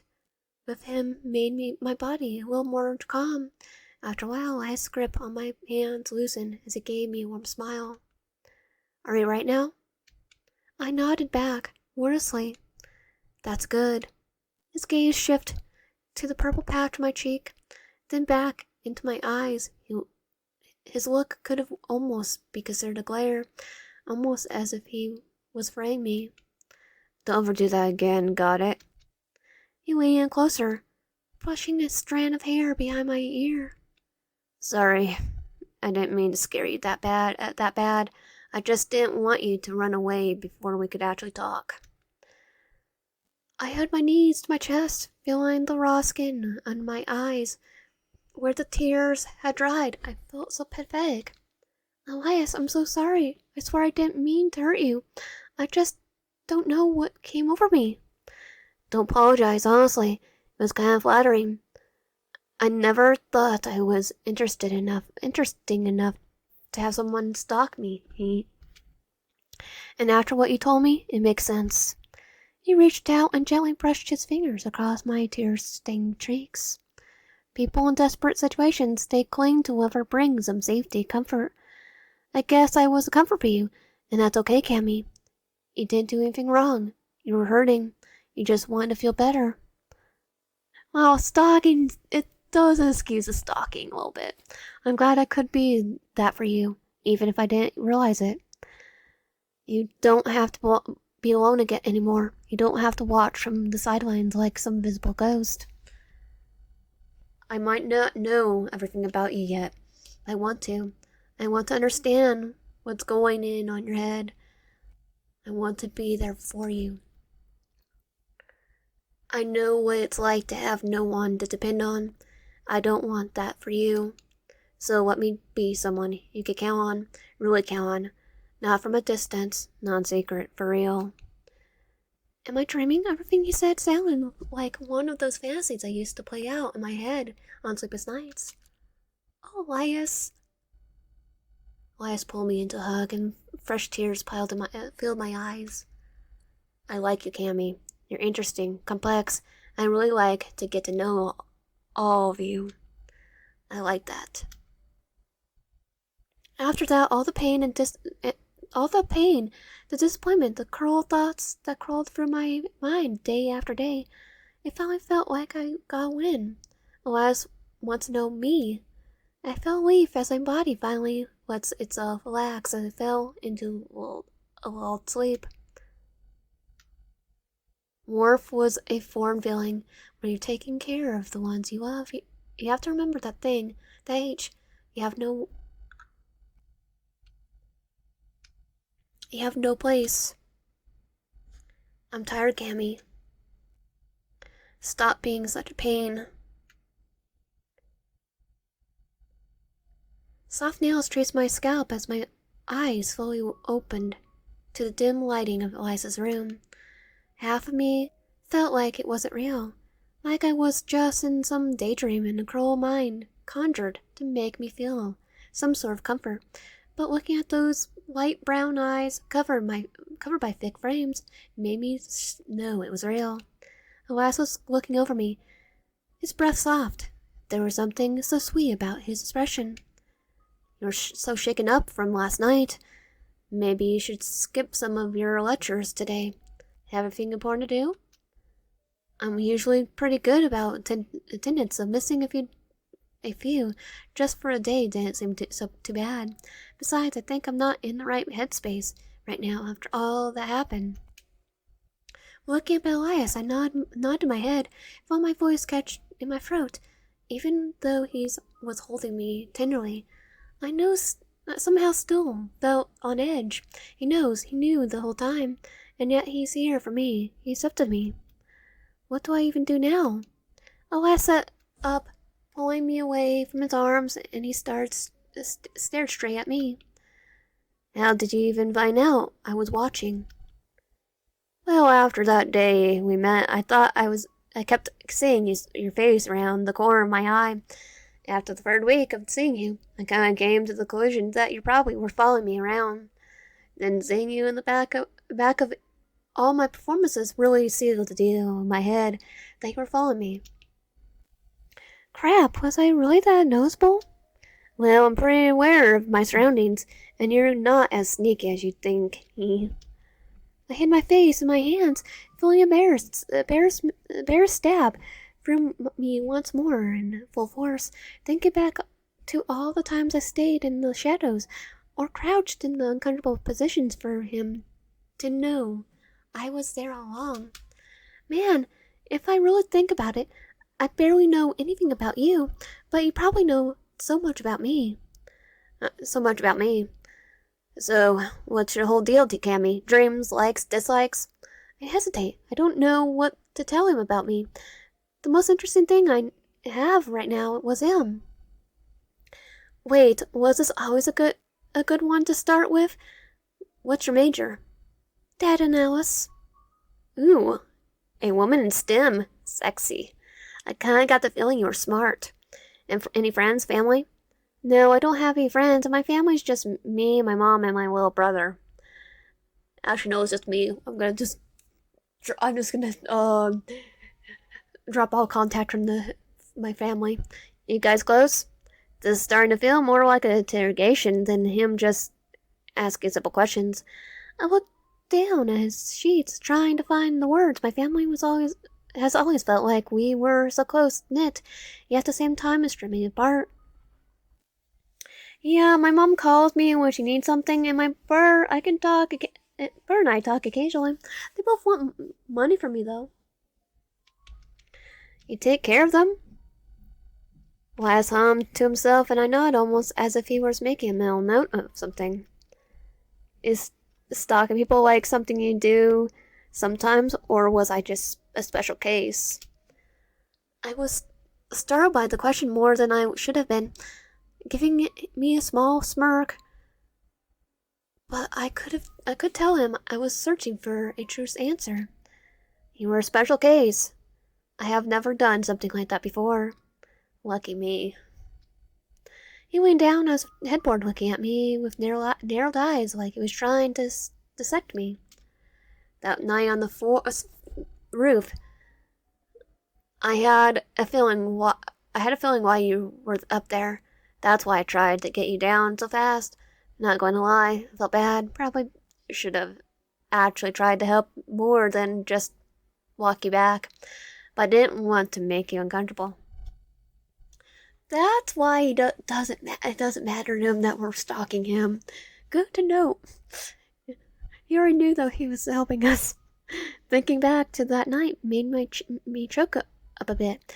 I could feel my fingers tips start to shiver as I take shake as I find was reminded about that cold roof.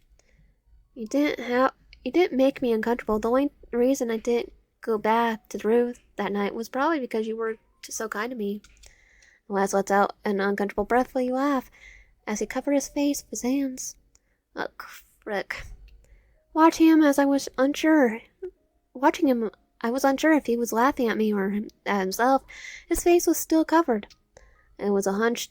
I had a hunch I mattered a lot in your book because, the stalking, but I didn't expect it to go this deep. I stayed quiet. There was nothing I could say that couldn't make me sound more pathetic than I do. It's been a while since I've been this involved with someone so quickly. Guess we skipped a few steps. Yeah, I think we did. I think we skipped all the steps. I didn't need all this. Didn't need all this. That was already more than I ever anticipated. I mean, he stayed with me. This has to mean something, right? He gave me a weird side-eyed look before standing up. I had to stop myself from reaching out and pulling him back to bed with me. Karats. Now I feel like a butthole. Come on. Let's start with the breakfast. What? No, really, it's okay. I'm not even hungry. Too bad. I'm not letting you skip breakfast. If you eat or pick, or you eat or pick, or I make something random in the scaffold. Your choice, Gammy. Oh, just an egg, then I guess. Egg, singular, no toast, no fruit. You're making it too easy for me. Give Guy a little bit of a challenge, Gammy. Alas had my thigh, almost as if he was commanding me to stay in place before walking to his small kitchen. You always cook breakfast for your stalkers? Only for the real cute ones who cry in my arms. There's really no teasing this guy, because he teased right back. I laid back down in his bed, feeling the weight of the mattress curve under my weight. My emotional battery felt completely drained as I stared up at his ceiling. I could still feel the residue of tears on my cheeks. I couldn't even find myself the courage to question why exactly Elias would want to date me after knowing about all my stalking. Even with his expressions, it still felt way too good to be true. Maybe I shouldn't try to question everything good that happens. A small felt under me. I stretched my arms, reaching for my phone that was trapped under my weight. I cringed as I opened it, revealing the photo tab that it was still on. My heartbeat felt spasmodic as I remembered the event prior. I quickly closed out the tab and opened the notification from my mom. Call me tonight. I need help filling out this form. Oh, I'm not calling back. The groan escaped my lips as I typed out a quick reply. Great, now I gotta help my mom with paperwork. Hope her job isn't trying to confuse her again. To dock her pay. The small sounds of Elias cooking. The small sounds of Elias cooking calms me down a bit as I kept looking through the messages on my phone, opening up my email, as well as starting to search for any possible task my boss sent to me. Nothing.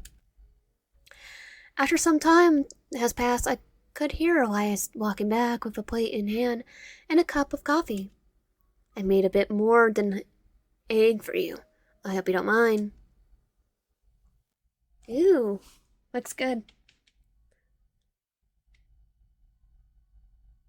Elias handed me a plate with 2 eggs, 2 small pieces of French toast, and 2 slices of bacon. Looking extremely heavily.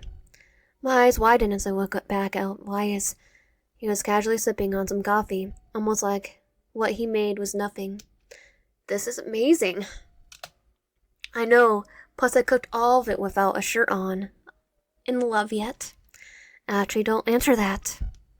Lass sits next to me, his face glowing with eagerness for me to try his creation. Looking down at the food and the plate, I couldn't help but feel a bit anxiety in the back of my head. It looks amazing, but I'm not sure I can finish all of it. Well, no pressure or anything. But if you don't eat everything, every last bite, I will take it as a personal attack and cry into my coffee. Your choice, though. Elias takes one sip of his coffee, giving me a pointed look.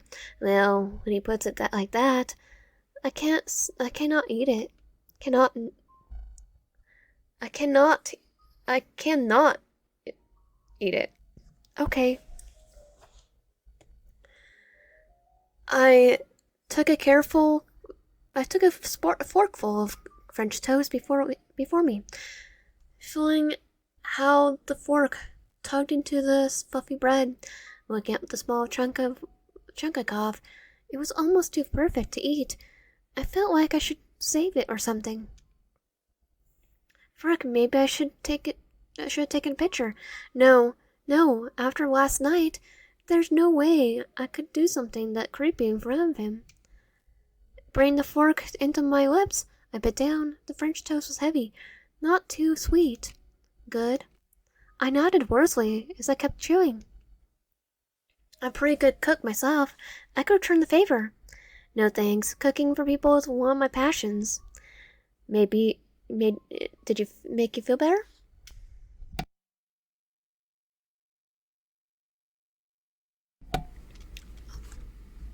Sorry.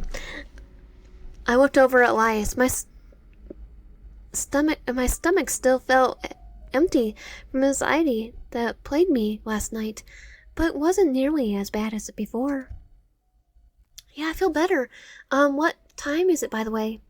About 11:30. I bit my lip, looking down at the almost empty plate. I didn't even want to leave, being with him like this, so domesticated. It was almost felt like a dream, but I had work to do. I think I need to go soon. I have a lot of work to do for my internship. Elias cocked an eyebrow. Hold the phone. You have internship? Sounds like something you should have mentioned when I was interrogating you. What do you do for it? Just trying new AI software.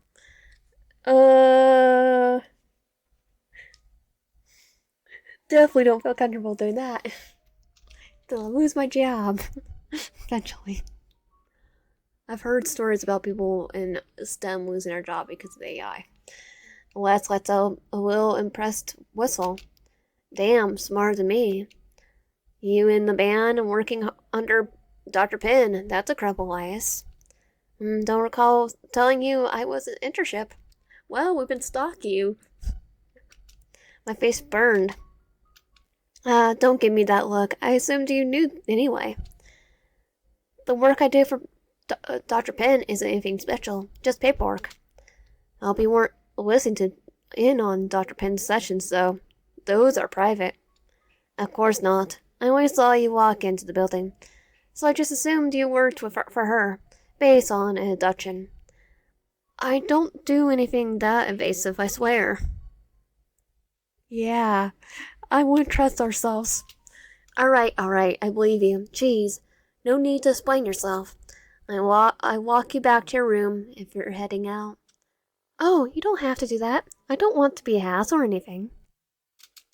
You sure? Yeah, I'll be okay. Well, alright. You kiss the top of my head before putting on a shirt. Text me when you get back, then. Okay. Wyatt squeezed my hand, a motion that felt almost comforting. I began to slowly walk away. I felt awkward, but at the same time relieved. It felt good, almost too good. The bright morning sun peeked through the door as I stepped outside, shining out the space that's been packed with emotion. I wonder if our apartment's one that's like it's the building and we're probably outside. I'm thinking of the ones that are like inside, even though I don't think any are like that here where I live. Only like a few. My thoughts fell on this walk back, replaying everything that had happened between Elias and me. Slipping down onto my bed, I felt a urge to do any work drained out of me. He told me to text him once I got back. Maybe I should do that first. I opened my phone. I tried not to overthink it. Think it as I sent a message. Hey, I'm back at my place. I sent without a second thought. Delivered. Sweat formed along my brow as I stared at the chat log, hoping he'd spawn right away. Nothing. It had only been a few seconds. I was being crazy again. So I laid my phone down on my bed and walked over to my desk and opened my work computer. He'll spawn later. I'll just do some work in the meantime. My eyes widened as I looked at the mess of module that's been sent to me. Who the heck signed off on this? Hours passed, my mind slowly eased off him as I focused on my work. It almost felt like a reward, waiting for him to message once everything was finished. The time on my clock changed again as I completed the last task. It was almost embarrassing how fast I ran back to my phone. No notifications. He read the message, though. My stomach dropped. Did I say something wrong? My fingers hovered over the keyboard as I typed out their message. Sorry, you're probably busy. No, I shouldn't push this. I backpaced the message before I could even think about hitting send. If he really wanted to talk to me, he'd reach out, right? By my lip, I taste something metallic. Maybe I was way too hasty. I set my phone down beside me. Just for a minute. I told myself I wouldn't check it again. And we did. I checked again. Still nothing. My eyes burned as I stared at the ceiling, every thought looping back to the same place. Maybe he fell asleep. Maybe he forgot. Maybe I shouldn't have texted at all. My phone felt warm in my hand. I do remember closing my eyes. The last thing I felt was the weight of my phone against my palm. If he texted me back, I would wake up. Ugh. My eyes cracked open as my phone alarm vibrated in my hand. The last thing I wanted to do was go to class. I turned off my alarm and checked my messages again. Nothing. It was almost like it never even happened. If I were someone more stable, more aware, I know it was stupid to put so much weight on his response. But this was Elias.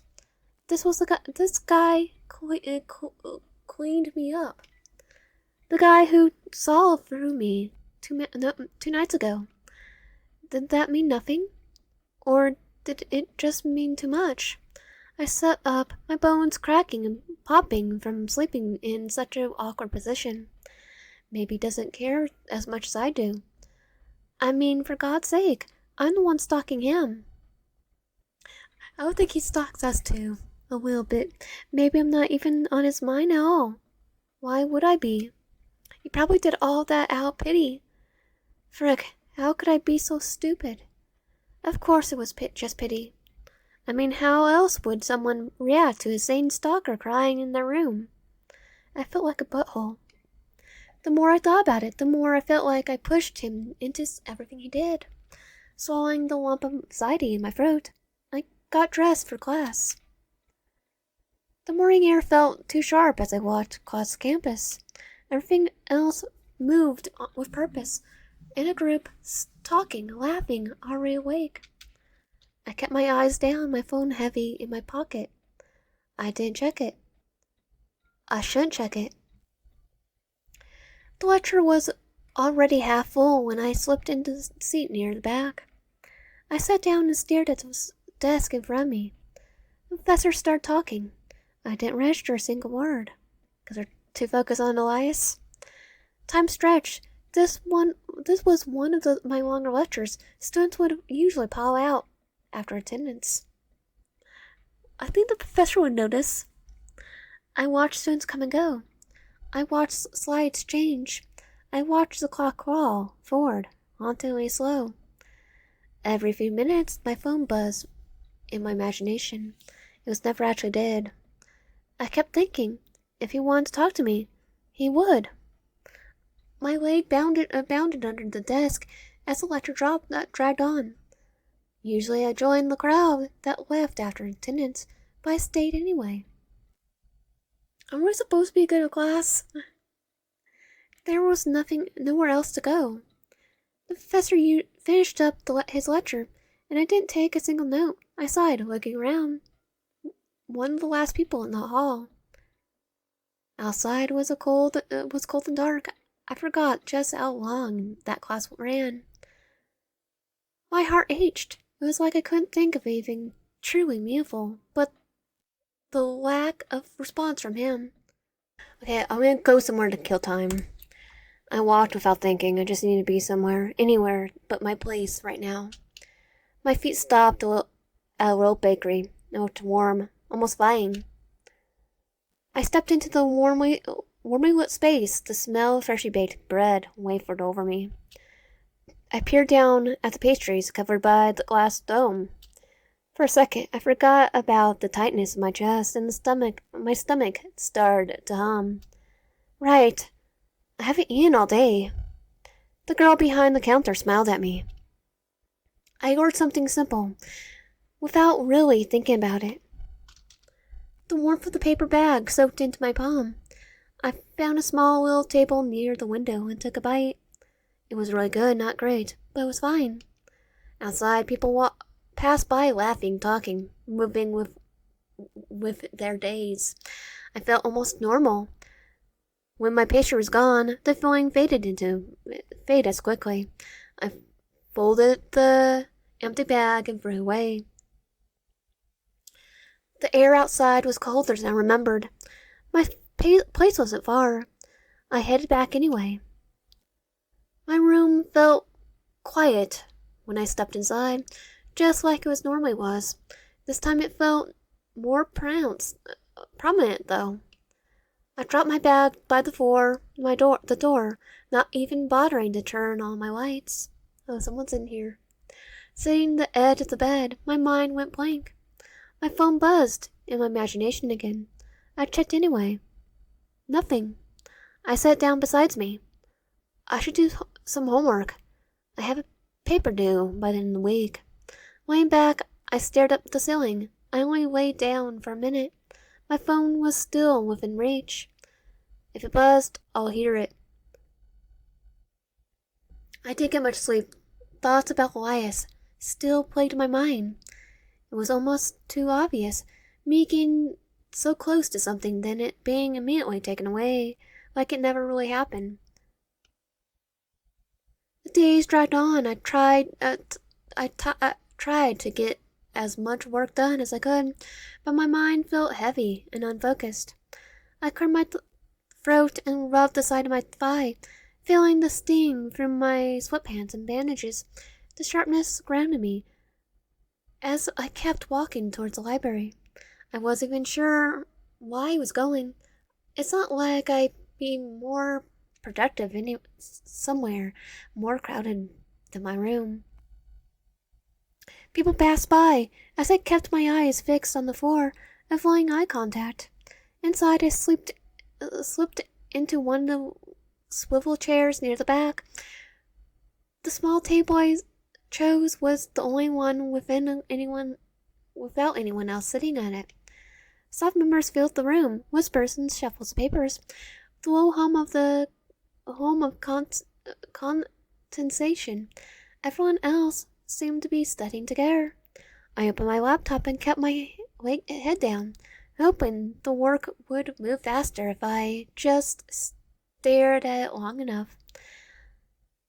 I strained my posture, trying to look productive as I stared at the blank document, the cursor blinking steadily in the center of the screen. My eyes stayed locked on it. If I looked focused enough, maybe it would probably become true. I glanced at the timer in the corner of my screen to see how long I've been studying. 10 minutes? Well, quick an irritated breath and stretched my back. How was this possible for time to move this slowly? Getting closer to my computer, I tried once again to lock myself into my work. Softly jiggling, enter,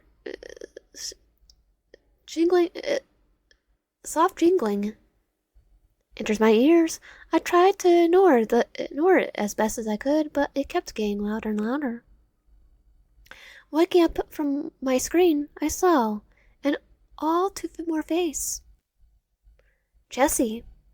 I quickly ducked my head towards my computer, hoping she wouldn't notice me.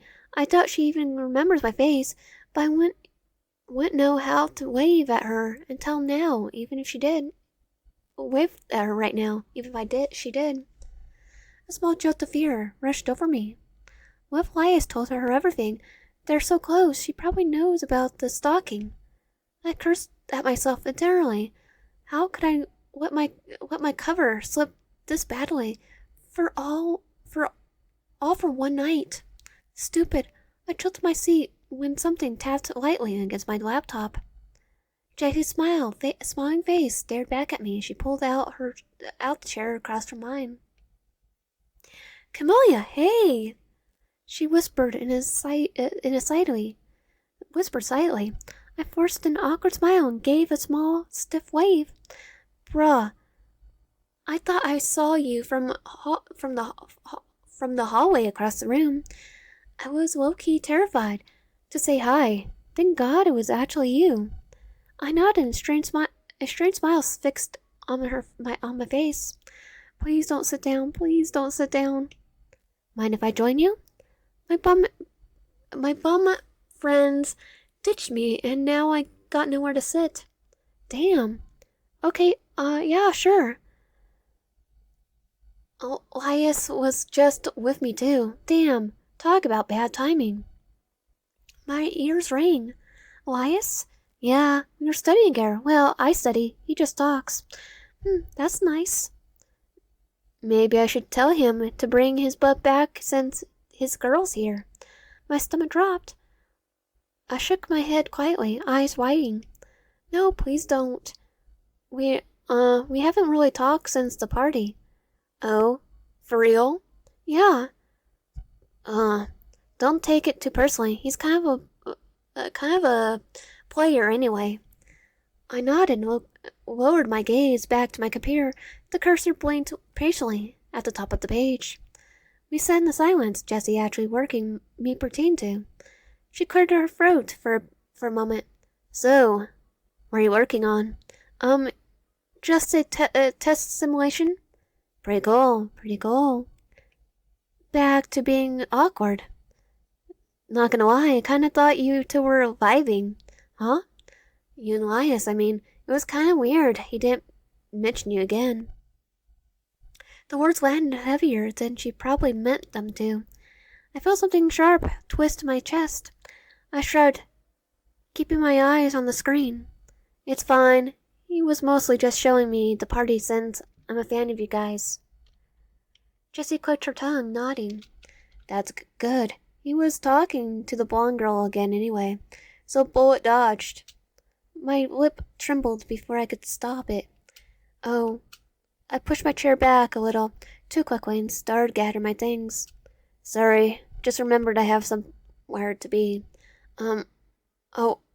Someone to meet. Oh, really? Okay.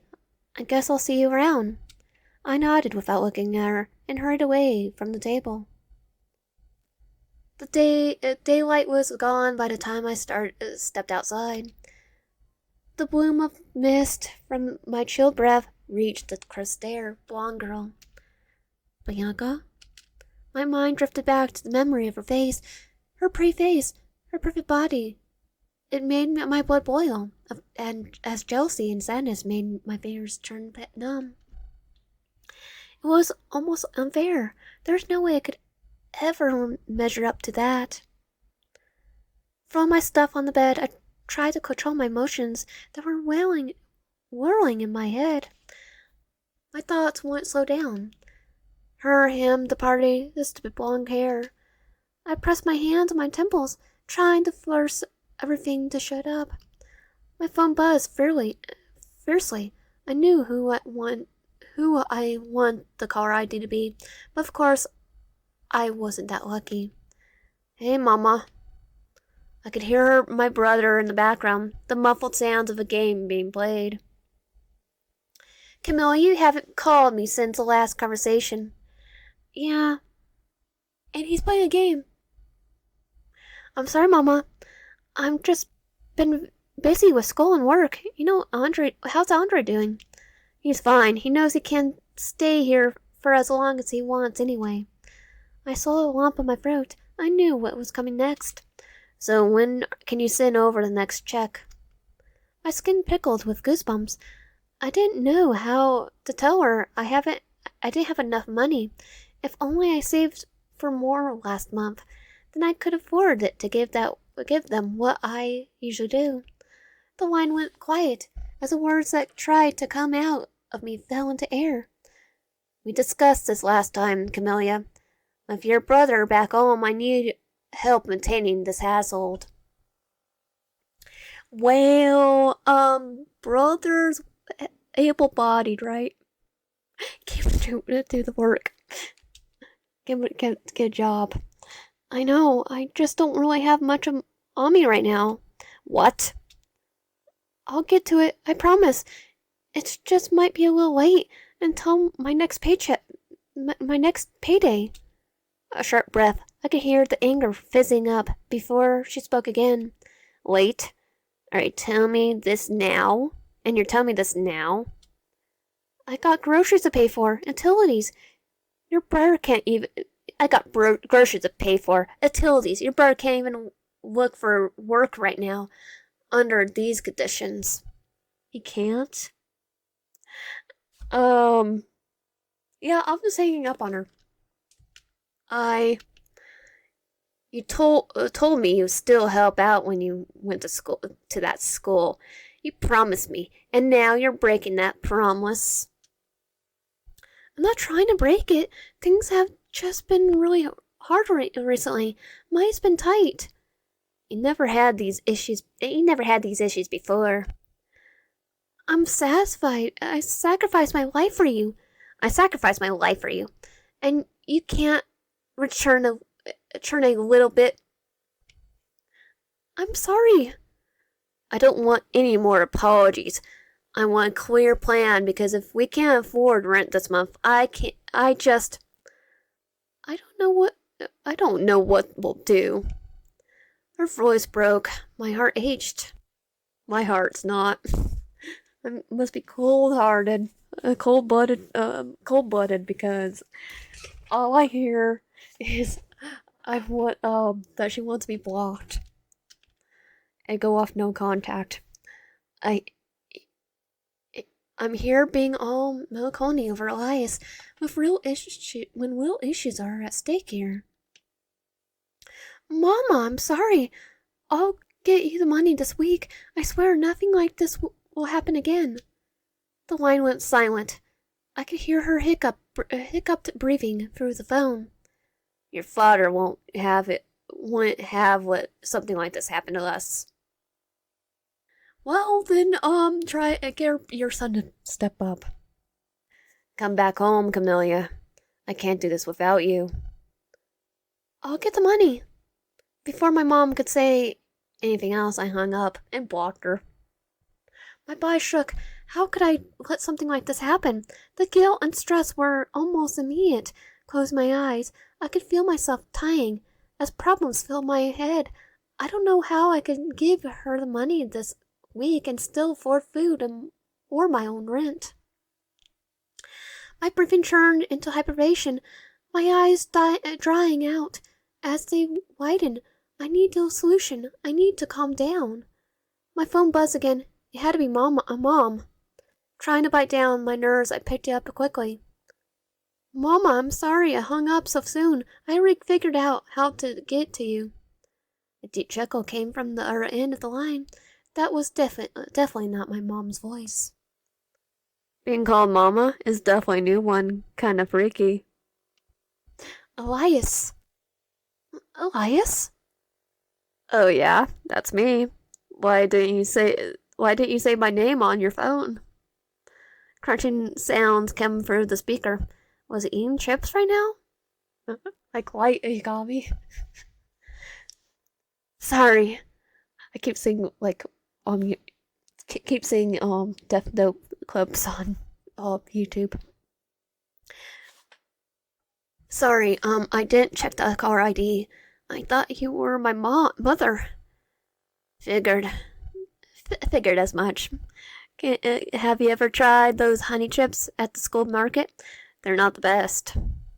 More crunching. I was speechless. I've been so prepared to never hear from him again, and yet here he was, his voice, talking to me, reaching out to me first. I wanted to say why. I want to ask why. I needed to know why he hadn't contacted me. You good? Can you hear me? But of course, I would never bring you up. Oh, yeah. The line just cut out for a bit, huh? Oh, well. I said, have you ever tried these honey chips at the school market? Because they're not good. Like eating butter. It's like eating butter if they were thin and potato. I haven't tried them. So what's up? Not much. Just eating chips. I mean, why did you call me?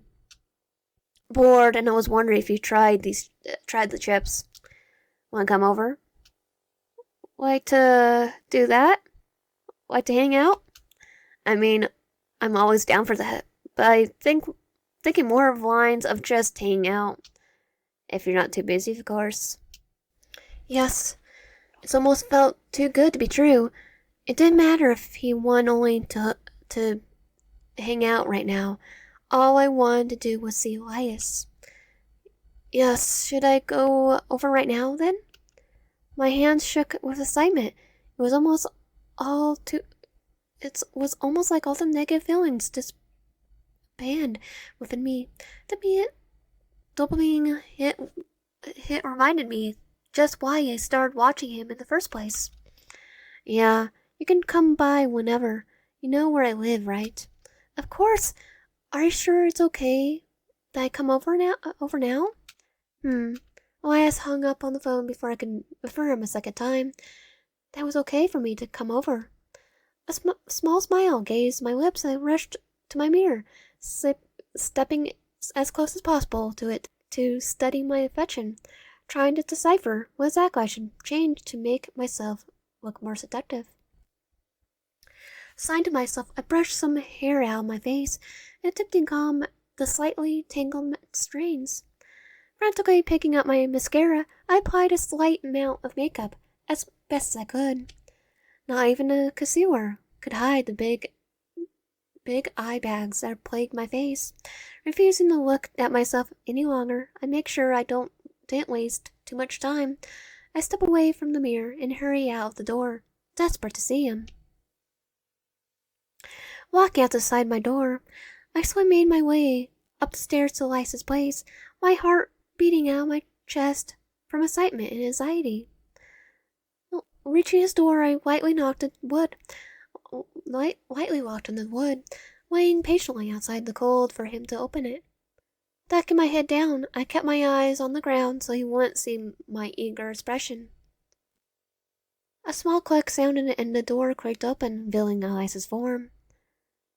He smiled at me and led me inside. My heart jumped again when I saw his shirtless frame and messy hair. I didn't know how he could look so effortlessly good. You don't have to just stand there. Make yourself at home. He lightly grabbed my shoulders and placed me on his bed.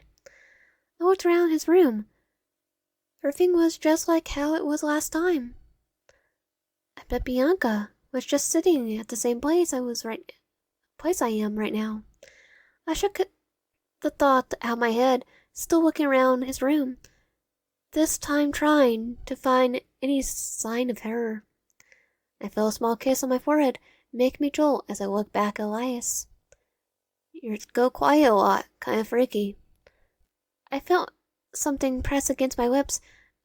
I tried to answer him, A small crush came from my mouth, and a taste of sweet butter floated in.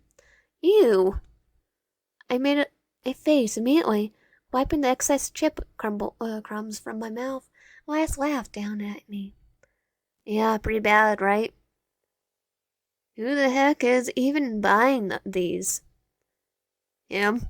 He shrugged, popping them into his mouth. And why are you eating it? I know they're bad, but I keep eating them. They must be uh, be addictive or something. At least addictive. Addic- there must be a additive or something laced in them. He sat down next to me. My body immediately heated up. I stared into his brown eyes. I wanted to ask him why he went silent, why he left me for days wondering where he went. It's weird. I didn't feel as watched these last few days. Did you lose interest? My body tensed up at the mention of my past activities again. No, I just felt bad. I didn't want you to feel uncomfortable with me watching you. It does make me it does make me uncomfortable, but more in a freaked out way than a bad way. You look kind of phased. Last leans closer to me, there between us closing as I felt his skin brush against my clothes. His arm came down to my shoulders and he rested his hand near the hood of my shirt. Did something happen today? No, I just always look frazzled. Norm. It's my norm. Wyatt lets out a small chuckle. That's kind of depressing. He tilts his head slightly, studying my face like he was trying to figure something out. You look like you haven't slept. I looked away from him quickly. I slept. You didn't sound convinced. You get quite quiet when you think too hard. You're thinking too hard. My fingers twist into the sleeve of my hoodie. Do I? Yeah. He leaned back a little, though his arm stayed resting across my shoulders. So you're thinking about something. He glanced down at me. Or someone. My mind flashed to Bianca. Did he speak to her like that? Was she the reason he stopped talking to me for a few days? I'm not thinking about anyone. Oh, you definitely are. Why, I suddenly grabbed my shoulders and pulled me down onto the bed with him, holding me tight. I went stiff as my heart started racing. It's fun. I never had this reaction before. He looked down at me, amused. He seemed so nervous. My breath picking up as I could suddenly hear my own hyperventilating before I could even stop myself. Les chuckled as he brushed a strand of hair out of my face. Relax, I'm not judging you. If anything, it's kind of flattering. His whole body enveloped me as he leaned closer down. The weight of him felt almost comfortable. I tried not to feel as special as he made me seem, but it's getting harder to deny the feeling rising up. Part of me still wondered if Bianca got the same treatment, or even better, did she know something deeper within him that I can't grasp? Or if he only invited me here because she didn't answer? Negative emotions bubbled up within me. Asked about Bianca. Did you talk to Bianca like this too? Laz went silent. My voice had come out calm and neutral. It was almost scary how void of emotion it sounded. B? My heart twisted. A nickname. He clicked his tongue and took his weight off me, sitting back on the bed and leaving me lying there. Didn't know you knew about her. I keep forgetting your stalking didn't just stay surface level. Elias tapped his fingers against the sheets, biting his lip. It was enough of the indicator to me that he did not care about her well enough to think about his answer this deeply.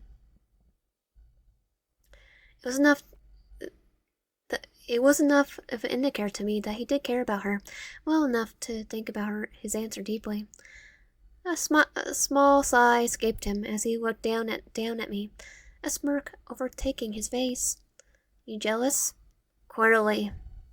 I grit my teeth, trying to stop myself from feeling the anger rising deep within my chest. No, I just want to know. Well, if you were watching as close as it seems, then you should know me and B are nothing. His gaze drifted off into the distance. We never will be. The room fell silent. My lip quivered. Am I just replacing her? A placement for her? Why would he hang out with me when Bianca would always run at the chance to be with him?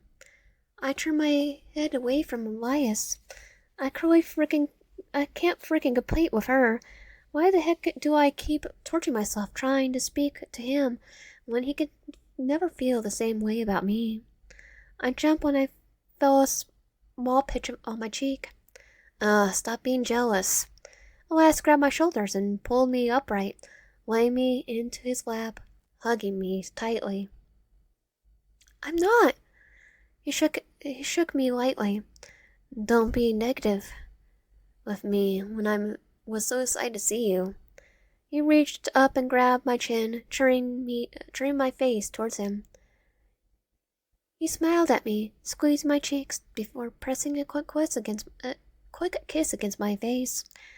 I invited you over, and you spent the whole time trying to convince yourself I don't like you.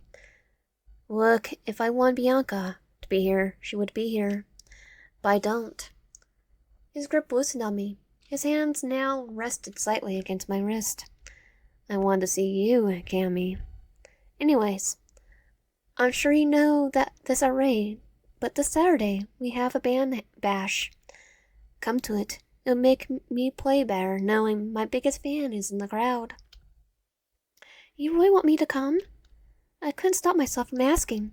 Elias rolled his eyes and squeezed me tight. No, I invite you because I don't want you to show up. So you better stay home. Okay, message received, I'll go. Okay, good. We're performing a new song too. I want to hear your notes on it after performance. It's about someone stalking you. Maybe I'll show you a sneak peek when we have lunch. Lunch? What, you don't want to have lunch with me? No, of course I do. I just don't remember talking about it is all. That's because I just decided about it right now. What time are you done with your classes tomorrow? About 12:30.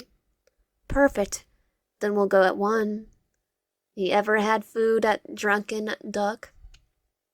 The place you play at? No, I ever had drinks there. Their food is pretty good. Plus, the owner loves me, so he usually gives me a discount. I'm pretty sure the owner isn't a huge fan of you. Of course, I can't say that aloud to him. Wait, is it? Then why is he allowed to play? That sounds fun. Then it's all set. Elias smiled at me, grabbing his phone before typing something quickly. My phone buzzes beside me. Tomorrow, 1 p.m. Half of me wondered if when I get back to my place he would ghost me again. The feeling of uncertainty clawed at me, making my brow sweat a little. Elias nudged my shoulder. Don't look so worried. He smiled down at me. It's just lunch. I nodded, trying to return the smile. Just lunch. But for some reason, it didn't feel that simple. To be continued. And that was Subhuman, the new update for Subhuman. If you like my content, please consider subscribing, comment down below, and liking the video. I'll see you guys next time.